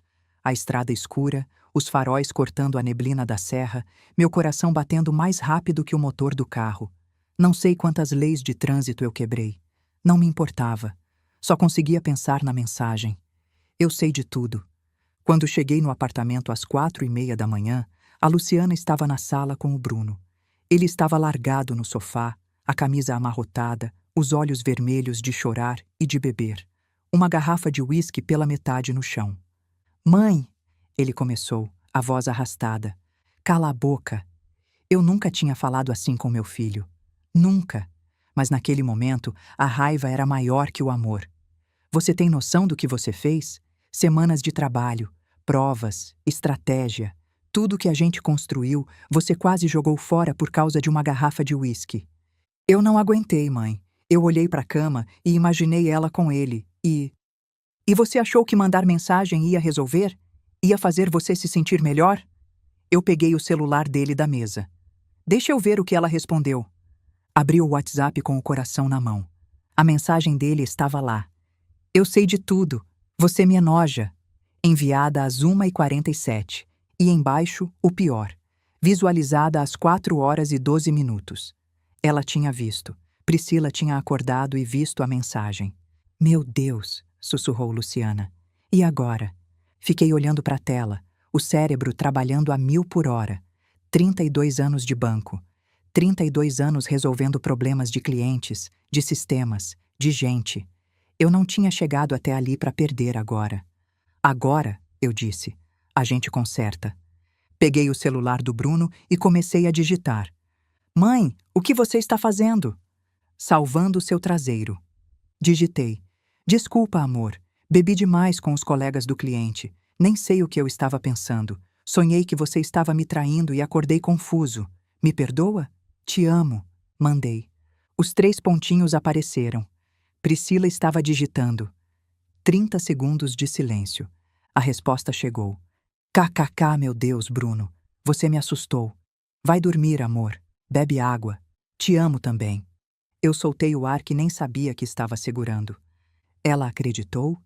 A voz da Luciana era de incredulidade. Ela acreditou, porque ela quer acreditar. Porque é mais fácil achar que o marido é um bêbado idiota do que aceitar que foi descoberta. Olhei para o Bruno, que estava com a cara enfiada nas mãos. Filho, olha para mim. Ele levantou a cabeça, os olhos cheios de vergonha. Essa foi a última vez. Se você fizer mais uma besteira dessas, eu paro tudo. Deixo ela te destruir do jeito que ela planejou. Porque eu não vou desperdiçar meu trabalho com alguém que não consegue se controlar por mais 3 dias. Entendeu? Entendi, mãe. Desculpa. Não vai acontecer de novo. É bom mesmo que não aconteça. Guardei o celular dele no meu bolso. Esse telefone fica comigo até o dia 15. Você não manda mais nada para ela. Nenhuma palavra. Eu cuido da comunicação. Bruno só assentiu, derrotado. Nos 2 dias seguintes, fui eu quem mandou mensagens para Priscila fingindo ser o Bruno. Bom dia, amor. Saudade. Logo estou em casa. Ela respondia com corações e beijos, sem desconfiar de nada. Cobra burra. Nem percebeu que as mensagens estavam diferentes, que o Bruno nunca usava emoji de coração, que o jeito de escrever tinha mudado. Mas serviu para me lembrar de uma coisa importante. Planos perfeitos não existem. Sempre tem um momento em que tudo pode dar errado. A diferença entre vencer e perder é o que você faz nesse momento. E eu não ia perder. Na noite do dia 14, véspera do dia D, eu liguei para cada um dos envolvidos. Thales, está tudo pronto? Tudo pronto, tia. Denúncias formatadas. Oficial de justiça confirmado. Áudios organizados. Amanhã às 8 eu começo. Luciana? Documentos do divórcio revisados 3 vezes. Citação vai ser entregue às 9 em ponto. Estou pronta. Cristina? Meu advogado está de plantão. Assim que o Eduardo sair de casa amanhã, eu protocolo o pedido. Os filhos estão na casa da minha mãe. Não quero que vejam nada. Bruno? Uma pausa longa antes dele responder. Estou aqui, mãe. Pronto quanto eu posso estar. Você tem certeza que não quer ir até lá? Ver ela receber os papéis? Não. Eu não quero ver a cara dela nunca mais. Quando ela receber aqueles documentos, eu quero estar o mais longe possível, física e emocionalmente. Onde você vai estar? No seu apartamento, esperando. A Luciana prometeu me ligar assim que acontecer. Tá bom, filho. Tenta dormir um pouco. Você também, mãe. Mas nenhum de nós dormiu naquela noite. 15 de janeiro, quarta-feira, o dia mais longo da minha vida. Eu acordei às 5 da manhã, depois de umas 2 horas de sono inquieto. A cama do apartamento parecia dura, os lençóis pareciam ásperos, tudo parecia errado. Tomei café olhando pela janela, o céu ainda escuro de São Paulo, as luzes dos prédios piscando como estrelas falsas. Às 6, recebi a primeira mensagem do Thales. Saindo pro fórum. Vou protocolar tudo às 8 em ponto. Relaxa, tia. Vai dar tudo certo. Às 7h30, recebi mensagem da Luciana. Oficial de justiça confirmado. Vai entrar na Ômega às 9h05, para garantir que a reunião já começou. Às 8 em ponto, Thales mandou. Protocolado, MP e Receita Federal. Agora é esperar. Às 8h15, Cristina escreveu. Eduardo saiu de casa. Não desconfia de nada. Beijo nos filhos e saiu assobiando. Cretino. Às 8h45, eu não aguentei mais. Liguei pro Bruno. Filho, como você está? Ansioso, nervoso, com vontade de vomitar. Não dormi um minuto. Isso é normal. Eu sei, mas não ajuda. Daqui a 20 minutos vai ter acabado. Ela vai receber os papéis e a vida dela nunca mais vai ser a mesma. A minha também não. Não, mas a sua vai ser melhor. A dela vai ser pior. Tem uma diferença enorme. Bruno riu, um riso nervoso e curto. Você sempre foi boa com palavras, mãe. 32 anos atendendo cliente bravo no banco. A gente aprende. Às 9h12, meu telefone tocou. Era Luciana. Aconteceu, ela disse, a voz contida, mas com um tom de satisfação que eu nunca tinha ouvido nela. O oficial entrou na sala de reunião, chamou o nome dela na frente de todo mundo e entregou a citação. 15 pessoas viram, incluindo o Eduardo. Como ela reagiu? Pelo que o oficial me contou, ela ficou branca. Literalmente branca, como se o sangue tivesse sumido do rosto dela. Abriu o envelope, viu os papéis do divórcio e começou a tremer. As mãos tremendo tanto que ela derrubou os papéis no chão. Tentou falar alguma coisa, mas a voz não saiu. O Eduardo tentou se aproximar, mas ela fez sinal para ele ficar longe. Ela sabia que eram os papéis do divórcio? Ela soube na hora que viu. A primeira página diz: ação de divórcio litigioso por culpa do cônjuge, adultério, junto com 3 fotos dela e do Eduardo no motel. Não tinha como não entender. Meu coração estava batendo tão forte que eu quase podia ouvir. E agora? Agora a gente espera a segunda parte. O Thales disse que a denúncia já está sendo analisada. Com as provas que ele entregou, não deve demorar muito. Me mantenha informada. Pode deixar. Desliguei e fiquei olhando para o telefone. Tinha acontecido.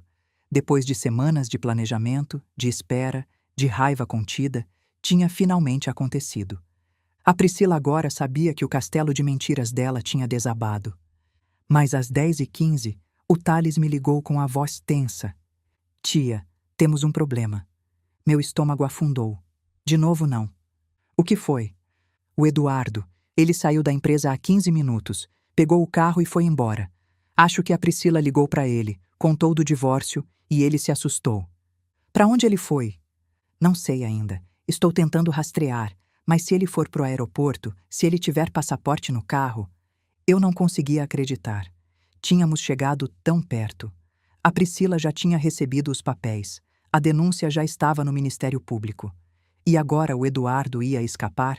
Ia pegar um avião para algum país sem extradição e viver feliz com o dinheiro que roubou? Thales, você tem que achar ele. Estou tentando, tia. Liguei para o meu contato na PF. Eles estão acelerando a análise da denúncia, mas mandado de prisão leva tempo. Se ele embarcar antes... Ele não pode embarcar. Você ouviu? Ele não pode embarcar. Fiquei andando de um lado para o outro do apartamento, o celular grudado na orelha, o coração batendo tão forte que eu sentia nas têmporas. Os minutos passavam como horas. 10h20, 10h30, 10h40. Às 10h52, Thales ligou de novo. Achei ele. Ele não foi pro aeroporto. Onde ele está? No banco, na agência do Itaú da Paulista. Acho que ele está tentando transferir dinheiro, limpar as contas antes de fugir. Ele é burro assim? Ele está desesperado. Gente desesperada faz besteira. E transferência internacional demora. Ele vai ficar preso lá por pelo menos 1 hora tentando mover o dinheiro. E a PF? Acabei de falar com eles. A denúncia foi aceita. O delegado leu o material e quase caiu da cadeira com o tamanho do rombo. Mandado de prisão sendo expedido agora. Eles vão mandar uma equipe para o banco. Eu sentei no sofá, as pernas bambas de alívio. Então ainda dá tempo? Dá. Se tudo correr bem, eles pegam ele no banco ou no caminho de volta para a empresa. Ele não vai fugir, tia. Eu prometo. Desliguei e fiquei esperando, rezando. Eu não sou religiosa, mas naquele momento eu rezei para tudo que é santo. Às 11h43, recebi a ligação que eu estava esperando. Tia, a voz do Thales estava quase irreconhecível de tão animada. Prenderam ele. A Polícia Federal acabou de prender o Eduardo Santana no estacionamento da Ômega Importações. Algemado, na frente de todo mundo. Eu precisei sentar. Minhas pernas não iam aguentar essa notícia de pé. Conta tudo. A denúncia chegou na PF por volta das 10. Como eu suspeitava, eles já tinham uma investigação aberta contra ele. Só faltavam provas concretas. As que eu entreguei foram a cereja do bolo. Mandado de prisão expedido às 11h15. Às 11h40, 4 agentes federais entraram no estacionamento da empresa e prenderam ele quando ele estava abrindo a porta do carro. Nem chegou a entrar. Ele viu a Priscila? Essa é a melhor parte, tia. A Priscila estava na janela do 7º andar. Ela tinha passado a manhã inteira trancada no banheiro, chorando, segundo as fofocas do escritório. Quando ouviu a comoção no estacionamento, foi até a janela ver o que estava acontecendo e viu o amante dela sendo algemado e colocado na viatura da Polícia Federal. Viu a cara de desespero dele, viu ele sendo empurrado para o banco de trás do carro, viu tudo. Eu fechei os olhos, imaginando a cena. A Priscila, ainda segurando os papéis do divórcio, vendo o homem que ela achava que ia construir um futuro com ela sendo levado preso. O homem que ia largar a mulher. O homem que ia cuidar dela e do bebê, sendo tratado como o criminoso que era. Alguém tirou foto? Várias pessoas. Uma delas me mandou. Quer ver? Manda. Segundos depois, meu telefone apitou. Era uma foto tirada de longe, provavelmente de outro prédio ou de um carro na rua. Mas dava para ver claramente. Eduardo Santana, de terno cinza e gravata vermelha, sendo escoltado por 2 agentes federais até uma viatura preta. As mãos algemadas nas costas, o rosto vermelho de vergonha ou de raiva. E no canto da imagem, uma janela no 7º andar de um prédio comercial. Uma silhueta feminina pressionada contra o vidro.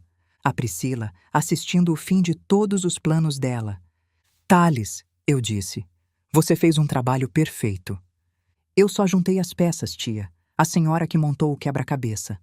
A gente montou junto e ainda não acabou. A dona Vera? Os áudios foram enviados para o padre e para o grupo de senhoras da igreja há 1 hora. Pelo que eu estou vendo nas redes sociais, o escândalo já começou. Tem gente compartilhando o áudio da dona Vera rindo da traição da filha e chamando a senhora de velha com pousadinha de interior. Como assim nas redes sociais? Uma das senhoras do grupo postou no Facebook. Disse que estava chocada com a hipocrisia de certas pessoas que se dizem cristãs. O post já tem 200 compartilhamentos. E nos comentários, metade da igreja está falando. Eu não sabia se ria ou chorava. E o seu Jorge? O marido dela? Liguei para ele faz 1 hora, anonimamente. Disse que ele devia perguntar para a esposa sobre umas conversas que ela teve com a filha no Natal. Ele pareceu confuso, mas disse que ia perguntar. Coitado, ele não merecia isso. Não merecia, mas agora pelo menos ele sabe quem é a mulher com quem ele casou. Eu suspirei fundo. Thales, obrigada. Por tudo. Disponha, tia. Foi um prazer. Esse tipo de caso é o que me faz gostar do meu trabalho. Ver gente ruim se dando mal. Não tem preço. Às 3 da tarde, liguei para o Bruno para contar as novidades. Ele ouviu tudo em silêncio. A citação entregue na frente de todo mundo, a prisão do Eduardo, o escândalo da dona Vera nas redes sociais. Quando eu terminei, ele ficou quieto por um longo momento. Eu podia ouvir a respiração dele do outro lado da linha. Acabou, ele disse finalmente. A voz dele estava estranha. Não era alívio, não era satisfação. Era algo que eu não conseguia identificar. Algo vazio. Acabou a primeira parte, eu corrigi. Ainda tem o processo de divórcio, a partilha de bens, essas coisas. Mas o pior já passou. O pior, ele repetiu. Você acha que o pior já passou? Filho, o que foi? Nada. É só que eu passei 9 anos com essa mulher. 9 anos acordando do lado dela, jantando com ela, fazendo planos, e agora acabou. Assim, de um dia para o outro. Não foi de um dia para o outro. Foi de 10 meses de traição, de mentiras, de planos para te destruir. Eu sei, mas ainda assim, é estranho. Eu devia estar feliz, não é? Aliviado, satisfeito, mas eu só me sinto vazio. Eu entendi o que ele estava sentindo. A raiva tinha sustentado ele nas últimas semanas. Agora que a vingança tinha acontecido, o que sobrava era o luto. O luto pelo casamento que ele achava que tinha, pela vida que ele achava que estava construindo, pela pessoa que ele achava que conhecia. Bruno, é normal se sentir assim. Você perdeu alguma coisa importante. Não importa que essa coisa fosse uma mentira. Para você, era real. Vai demorar um tempo para processar. Quanto tempo? Não sei. Cada pessoa é diferente. Mas vai passar. Eu prometo que vai passar. E se não passar? Aí você me liga e a gente conversa. Quantas vezes você precisar, pelo tempo que você precisar, eu vou estar aqui, sempre. Bruno suspirou do outro lado da linha. Obrigado, mãe. De verdade. Não precisa agradecer. É minha obrigação. Não é obrigação, é amor. Tem diferença. Eu sorri, mesmo sabendo que ele não podia ver. Tem sim. Tem toda a diferença do mundo. Às 6 da tarde, a Priscila ligou para o Bruno. Ele não atendeu. Ela ligou de novo. E de novo. E de novo. 23 chamadas em 2 horas, segundo ele me contou depois. Cada chamada perdida era uma pequena vitória. Às 8, ela desistiu de ligar e começou a mandar mensagens. Bruno, por favor, me liga. A gente precisa conversar. Eu posso explicar tudo. Não é o que você está pensando. Por favor, amor, me dá uma chance. Eu sei que errei, mas a gente pode resolver. Bruno, pelo amor de Deus, responde. Eu estou desesperada. Por favor. Bruno me mostrou as mensagens no dia seguinte. Eu li cada uma delas com uma mistura de nojo e satisfação. Você respondeu? Perguntei. Não. Bloqueei o número dela, e o e-mail, e as redes sociais. Não quero ouvir nada que ela tenha para dizer. Bom, não tem nada que ela possa dizer que mude alguma coisa. Eu sei, mas... Mas o quê? Bruno hesitou. Uma parte de mim ainda queria ouvir ela pedir desculpa, admitir que errou, dizer que se arrepende de verdade, não só de ter sido pega. Filho, ela não se arrepende. Ela se arrepende de ter sido pega. Tem diferença. Se ela não tivesse sido descoberta, ela estaria te pedindo o divórcio em 2 semanas e rindo da sua cara com a mãe dela. Eu sei, mas ainda assim... Eu entendo. É humano. Mas você fez a coisa certa. Não deixa ela entrar na sua cabeça de novo. Não vale a pena. Ela não vale uma lágrima sua. Bruno assentiu devagar. Você tem razão, como sempre. Nem sempre, mas nesse caso sim. As semanas seguintes foram um turbilhão de acontecimentos. O processo de divórcio correu mais rápido do que eu esperava. Com as provas que a Luciana tinha reunido, fotos, mensagens, depoimentos, não tinha como a Priscila contestar nada. O juiz concedeu o divórcio por culpa dela em tempo recorde, citando adultério comprovado e abandono moral do cônjuge. O apartamento ficou com o Bruno. Afinal, tinha sido comprado com dinheiro da herança do pai dele. Eu tinha guardado todos os comprovantes, todos os extratos, tudo que provava a origem do dinheiro. A Priscila não tinha direito a nada. Nem pensão, nem partilha de bens, nem um centavo do que o Bruno tinha construído. Ela saiu do casamento com as roupas, os sapatos e as dívidas que tinha acumulado escondido. Aquelas bolsas e joias que o Eduardo tinha dado para ela e que ela não tinha como pagar sozinha. Descobrimos depois que ela tinha 3 cartões de crédito estourados que o Bruno nem sabia que existiam. O Eduardo, por sua vez, estava afundado em problemas muito maiores. A investigação da Polícia Federal revelou que o desvio era ainda maior do que o Tales tinha estimado. 4,2 milhões de reais em 5 anos. Dinheiro que ele tinha usado para bancar um estilo de vida que o salário dele nunca ia pagar.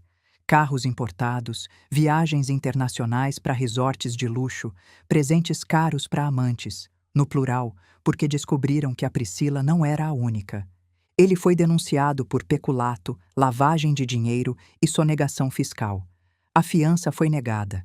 O juiz considerou que ele tinha alto risco de fuga, principalmente por causa da conta na Suíça que a Cristina tinha revelado. Eduardo Santana ia passar muito tempo na cadeia esperando o julgamento. E quando o julgamento viesse, a perspectiva era de pelo menos 12 anos de prisão. A Cristina conseguiu tudo o que queria no divórcio: a casa, os carros, a guarda dos filhos, pensão vitalícia. O advogado dela usou a ocultação de bens como argumento para aumentar a partilha. No fim das contas, ela ficou com praticamente tudo que o Eduardo tinha, ou pelo menos tudo que não tinha sido confiscado pela justiça. É irônico, ela me disse num dos nossos cafés mensais, num restaurante simples perto do escritório novo dela. Eu passei 18 anos casada com aquele homem achando que dependia dele, que sem ele eu não ia conseguir nada, que eu era fraca demais para sobreviver sozinha. E agora eu estou melhor do que nunca, e ele está preso. Às vezes a gente precisa perder alguma coisa para descobrir o quanto é forte, eu disse. É verdade, eu nunca imaginei que ia passar por isso. Mas se eu pudesse voltar no tempo, faria tudo de novo. Cada decisão, cada documento copiado, cada momento de medo. Valeu a pena. Valeu sim. A Dona Vera teve um destino diferente, mas igualmente satisfatório. O escândalo dos áudios se espalhou como fogo em palha seca. Em menos de uma semana, todo mundo na paróquia sabia que ela tinha incentivado a filha a trair o marido. As frases que ela tinha dito: aquela família Medeiros sempre se achou demais. A Carmen com aquela pousadinha de interior. Pega uma boa pensão do Bruno e continua com o Eduardo por fora. Viraram meme local. Gente compartilhava os áudios no WhatsApp, no Facebook, em todo lugar. Ela foi convidada a se afastar do grupo de senhoras. Depois, renunciou ao conselho paroquial. O padre me ligou pessoalmente para dizer que estava profundamente decepcionado. Incentivar a própria filha a cometer adultério, zombar do genro, é uma hipocrisia que eu não posso ignorar. Padre, talvez eu tenha feito um pouco por vingança, mas principalmente por justiça. Aquela mulher ajudou a destruir o casamento do meu filho. Ela mereceu que a verdade viesse à tona. A verdade sempre deve vir à tona, mesmo quando dói. Especialmente quando dói, padre. O seu Jorge, marido da Dona Vera, pediu separação 2 semanas depois. Me ligou para pedir desculpas pelo comportamento da esposa. Dona Carmen, eu juro que não sabia de nada. A Priscila é minha filha, mas o que ela fez foi errado. E a Vera me decepcionou de um jeito que eu não consigo perdoar. Seu Jorge, o senhor não precisa pedir desculpa. O senhor não fez nada de errado. E o Bruno? Como ele está? Está se recuperando. Vai levar tempo, mas ele vai ficar bem. Que bom. Ele é um bom homem. Sempre foi. A Priscila nunca mereceu ele. Nisso a gente concorda, seu Jorge. Nisso a gente concorda completamente. E a Priscila? A Priscila perdeu tudo. Primeiro, perdeu o marido. Depois, perdeu o amante. Depois, perdeu o emprego. A Ômega Importações decidiu que manter uma funcionária envolvida num escândalo de corrupção e adultério não era bom para a imagem da empresa. A demissão foi por justa causa, alegando conduta incompatível com os valores da organização. Ela tentou arrumar trabalho em outras empresas do setor, mas a notícia tinha se espalhado. São Paulo é uma cidade grande, mas o mundo corporativo é pequeno. Ninguém queria contratar a mulher que engravidou do chefe ladrão. As portas se fechavam antes mesmo de abrir. Ela acabou conseguindo um emprego de vendedora numa loja de departamentos num shopping de bairro, ganhando 1/3 do que ganhava antes. Passando o dia inteiro de pé, atendendo clientes que nem olhavam na cara dela, dobrando roupas que outras pessoas experimentavam e jogavam de qualquer jeito. Sem dinheiro para pagar aluguel em São Paulo, ela voltou a morar com os pais. Mas a Casa dos Campos não era mais o lugar acolhedor que tinha sido. O seu Jorge mal falava com ela. Quando cruzavam na cozinha, ele desviava o olhar. A Dona Vera, destruída pelo escândalo e pela separação iminente, passava os dias trancada no quarto, assistindo televisão e chorando. E a gravidez continuou. A Priscila teve o bebê em agosto, um menino que ela chamou de Davi. Parto normal, hospital público, sem acompanhante. Eduardo Santana, pai biológico, estava preso preventivamente e nunca chegou a ver o filho. Nem quis, pelo que eu soube. Nas cartas que a Priscila mandava para ele na cadeia, ele respondia com frieza, dizendo que tinha outros problemas para resolver e que não era o momento de pensar em criança. O homem que ela achava que amava ela, o homem por quem ela tinha destruído o casamento, não queria nem saber do filho que eles tinham feito juntos. Poético, de certa forma. Trágico também. Mas eu não tinha pena dela.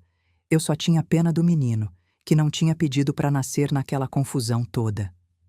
Um ano depois da confraternização que mudou tudo, eu estava fazendo compras num supermercado em São Paulo quando vi a Priscila. Ela estava no corredor de produtos de limpeza, empurrando um carrinho com uma mão e segurando um bebê com a outra.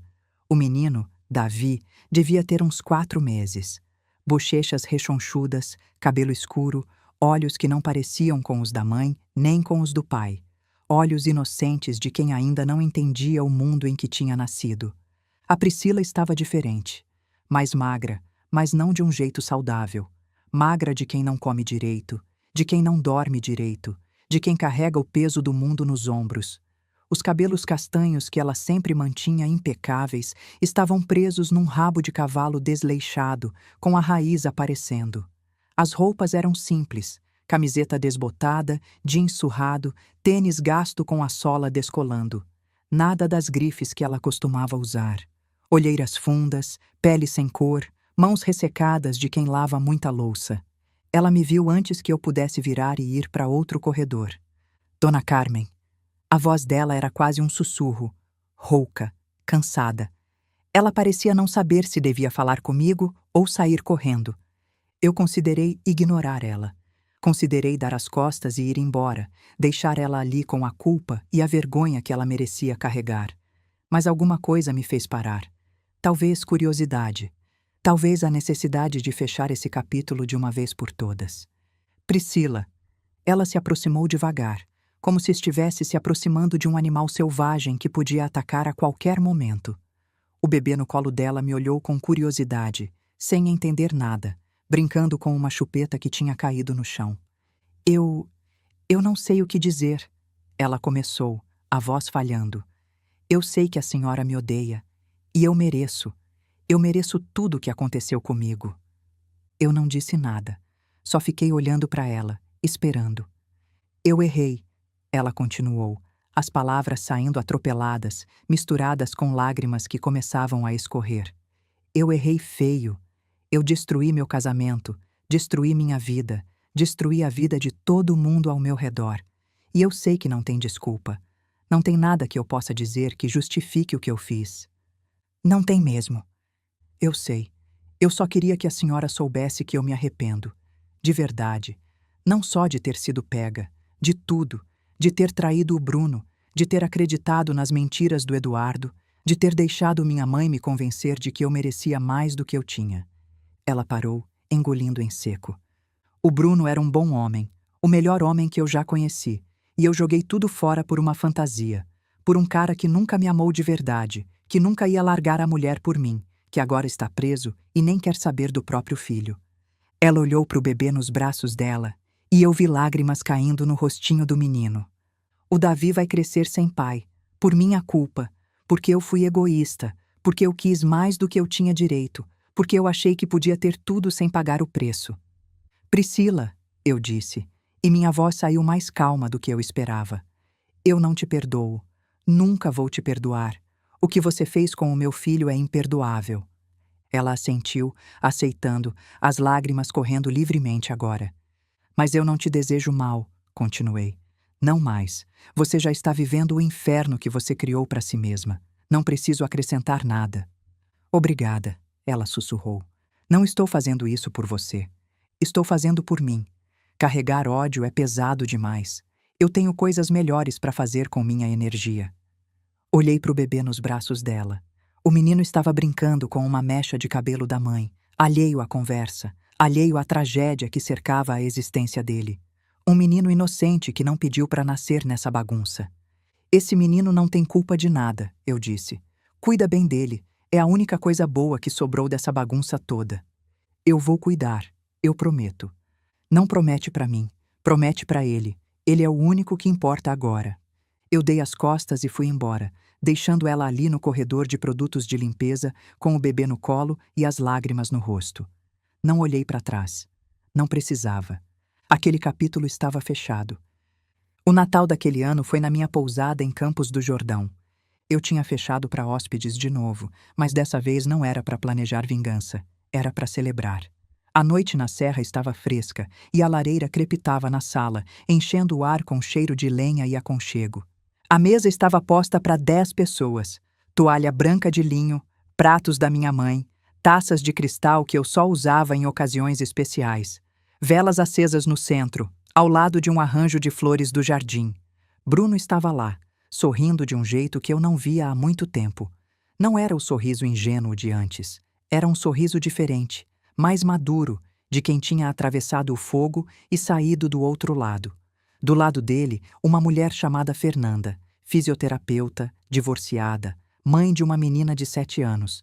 Eles tinham se conhecido na terapia de grupo que o Bruno começou a frequentar depois do divórcio. Estavam juntos há 4 meses, devagar, sem pressa, construindo algo real. Fernanda era diferente de tudo que a Priscila representava. Simples, direta, com um sorriso que alcançava os olhos. Ela olhava para o Bruno como se ele fosse a pessoa mais importante do mundo, porque para ela era. Luciana estava lá com a filha adolescente, as duas rindo de alguma piada interna que eu não entendia, mas que me fazia sorrir.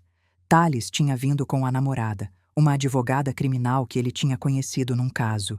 Dr. Marcelo, o advogado que tinha ajudado no divórcio, veio com a esposa. Cristina Santana estava lá também, com os 2 filhos, Gabriel e Marina, que agora faziam parte da nossa família estendida. E Dona Sônia, minha vizinha de 80 anos, que tinha me ajudado a manter a sanidade nos meses mais difíceis, trazendo café e bolos e ouvindo meus desabafos sem nunca julgar. Um brinde, disse Bruno, levantando a taça. A minha mãe, a mulher mais forte, mais teimosa e mais estrategista que eu conheço. Se não fosse por ela, eu provavelmente estaria num apartamento vazio agora, pagando pensão para uma mulher que me traiu, sem saber que a vida podia ser melhor do que isso. Bruno, eu comecei. Deixa eu terminar, mãe. Você me salvou. Não só do casamento ruim, mas de mim mesmo. Você me mostrou que eu merecia mais, que eu podia ter mais, e agora eu tenho. Ele olhou para Fernanda, que sorriu de volta, os olhos brilhando. Eu tenho uma vida de verdade, com pessoas de verdade, e eu devo tudo isso a você. Eu senti as lágrimas subindo, mas dessa vez deixei cair, na frente de todo mundo, porque algumas lágrimas merecem ser vistas. Filho, eu só fiz o que qualquer mãe faria. Não, mãe, a maioria das mães teria feito um escândalo, teria confrontado a Priscila na hora, teria dado chance para ela escapar. Você não. Você planejou, esperou e executou, como uma profissional, como uma guerreira. 32 anos de banco, eu disse, conseguindo um sorriso entre as lágrimas. A gente aprende umas coisas. Todo mundo riu. O clima era leve, feliz, completamente diferente daquela confraternização de um ano atrás na casa da Dona Vera. Posso fazer um brinde também? Disse Cristina, levantando sua taça. Claro. A Dona Carmen, a mulher que me ligou num dia de dezembro e mudou minha vida. Se ela não tivesse tido a coragem de me procurar, de me mostrar a verdade, eu ainda estaria vivendo uma mentira. Casada com um ladrão, criando filhos que iam crescer achando que o pai era um homem honesto. Graças a ela, eu estou livre. Meus filhos sabem a verdade, e a gente pode seguir em frente. Obrigada, Cristina, mas você também teve coragem. Copiar aqueles documentos, confrontar o Eduardo, tomar as decisões que tomou. Você fez a parte mais difícil. A gente fez junto, como uma equipe. Como uma família, corrigiu Luciana. Porque é isso que a gente é agora. Família. Eu olhei ao redor da mesa. Bruno com Fernanda, Luciana com a filha, Thales com a namorada, Cristina com os filhos, Dr. Marcelo com a esposa, Dona Sônia. Todos ali, juntos, celebrando não só o Natal, mas a vida que a gente tinha construído sobre os escombros da destruição. Família, eu repeti. É isso mesmo, família de verdade, não a de sangue, mas a de escolha. Mais tarde naquela noite, depois que a maioria dos convidados já tinha ido embora ou ido dormir nos quartos de hóspedes, eu fiquei na varanda olhando as estrelas. A noite em Campos do Jordão estava fresca, como sempre fica na serra mesmo no verão. Eu estava enrolada num cobertor leve que tinha sido do Osvaldo, com uma xícara de chá nas mãos, sentindo o aroma de camomila se misturar com o ar da noite. Pensando em tudo o que tinha acontecido no último ano. Bruno apareceu do meu lado e sentou na cadeira ao lado, trazendo seu próprio cobertor. Não consegue dormir? Ele perguntou. Estou só pensando. Em quê? Em como a vida muda. 1 ano atrás eu estava naquela casa no Perdizes, ouvindo a conversa pela janela, achando que o mundo tinha acabado. E agora estou aqui, com a casa cheia de gente que eu amo, vendo meu filho feliz de novo. Você me salvou, mãe. Eu sei que já disse isso, mas preciso repetir. Você me salvou. Você se salvou, filho. Eu só dei uma ajuda. Uma ajuda, ele riu. Você planejou a operação mais elaborada que eu já vi na vida. Investigador, advogada, aliada interna, denúncia anônima. Parecia coisa de filme. Na verdade, parecia coisa de banco. A gente sempre tinha procedimentos para tudo. Checklists, cronogramas, responsáveis. Eu só apliquei o que eu sabia no problema que eu tinha. Lembrete para nunca mexer com funcionária aposentada de banco. Especialmente se for mãe. Mãe de banco é 2 vezes mais perigosa. A gente ficou em silêncio por um momento, olhando as estrelas. O céu de Campos do Jordão é diferente do de São Paulo. Mais escuro, mais cheio de pontos brilhantes, como se alguém tivesse derramado diamantes num pano de veludo preto. Mãe, Bruno disse finalmente. Você acha que eu vou conseguir? Construir uma vida nova? Confiar em alguém de novo?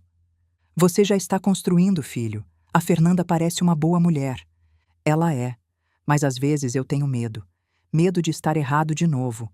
Medo de não ver os sinais. Medo de acordar um dia e descobrir que tudo era mentira de novo. Bruno, olha para mim. Ele olhou.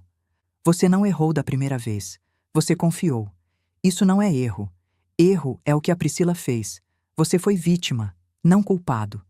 Eu sei, mas nada. A Fernanda pode ser diferente. Pode ser a pessoa certa. Ou pode não ser. A gente nunca sabe até tentar. O que a gente não pode fazer é desistir de tentar por causa de uma pessoa que não merecia a gente. Se a gente fizer isso, a Priscila ganha. E ela já perdeu demais para a gente deixar ela ganhar alguma coisa. Bruno assentiu devagar. Você é sábia, mãe. Eu sou velha. Dá no mesmo. Ele riu. Depois ficou sério de novo. Mãe, posso te perguntar uma coisa? Pode. Você se arrepende de alguma coisa? Do jeito que a gente fez? Das decisões que tomou? Eu pensei por um momento antes de responder, olhando para o céu estrelado. Não, não me arrependo de nada. Cada decisão que eu tomei foi para proteger você. E eu faria tudo de novo se precisasse. 1000 vezes. Mesmo a parte da Dona Vera? Os áudios vazados? O escândalo na igreja? Especialmente essa parte. Aquela mulher passou anos me olhando de cima, me tratando como se eu fosse inferior.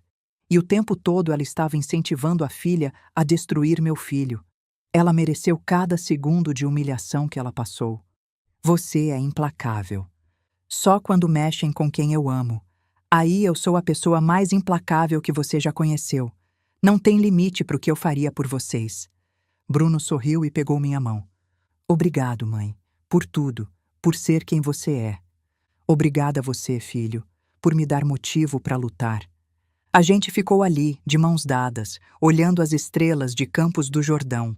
Mãe e filho, sobreviventes, vencedores. O passado estava para trás. O futuro estava pela frente. E pela primeira vez em muito tempo, o futuro parecia bom. 2 anos depois daquela noite na varanda, eu estava de novo na pousada, preparando mais uma ceia de Natal. Mas dessa vez, a mesa era para 12 pessoas. Bruno tinha casado com Fernanda 6 meses antes, numa cerimônia pequena e íntima na própria pousada. A filha dela, Sofia, agora me chamava de Vó Carmen, e eu não conseguia ouvir isso sem sorrir. Eu tinha ganhado uma neta sem precisar passar pela parte difícil de trocar fralda. Luciana estava namorando um médico que ela conheceu num congresso de direito médico. A filha adolescente tinha entrado na faculdade de direito, seguindo os passos da mãe. Quero ser advogada de família como ela, a menina tinha me dito.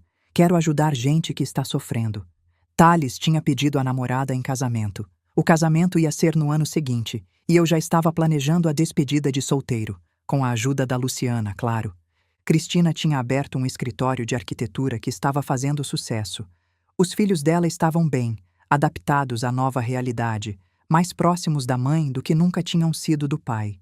Gabriel estava fazendo faculdade de administração. Marina queria ser arquiteta como a mãe. E o Eduardo Santana continuava preso.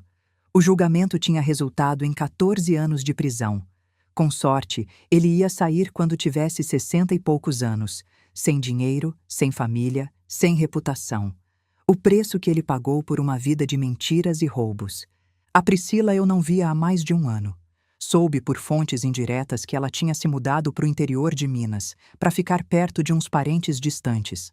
O menino, Davi, estava crescendo sem pai e sem muito contato com a família da mãe. Eu torcia para que ele tivesse uma chance de ser diferente dos pais. Crianças não escolhem onde nascem. A dona Vera tinha se tornado uma reclusa. Depois do divórcio do seu Jorge e do escândalo na igreja, ela raramente saía de casa. As fofocas diziam que ela passava os dias assistindo televisão e tomando remédio para depressão. Eu não sentia pena. Eu não sentia nada. Ela simplesmente tinha deixado de existir na minha vida. Mãe! A voz do Bruno me tirou dos pensamentos. A Fernanda está perguntando onde você guardou as taças de cristal. No armário da sala, segunda prateleira, as mesmas de sempre.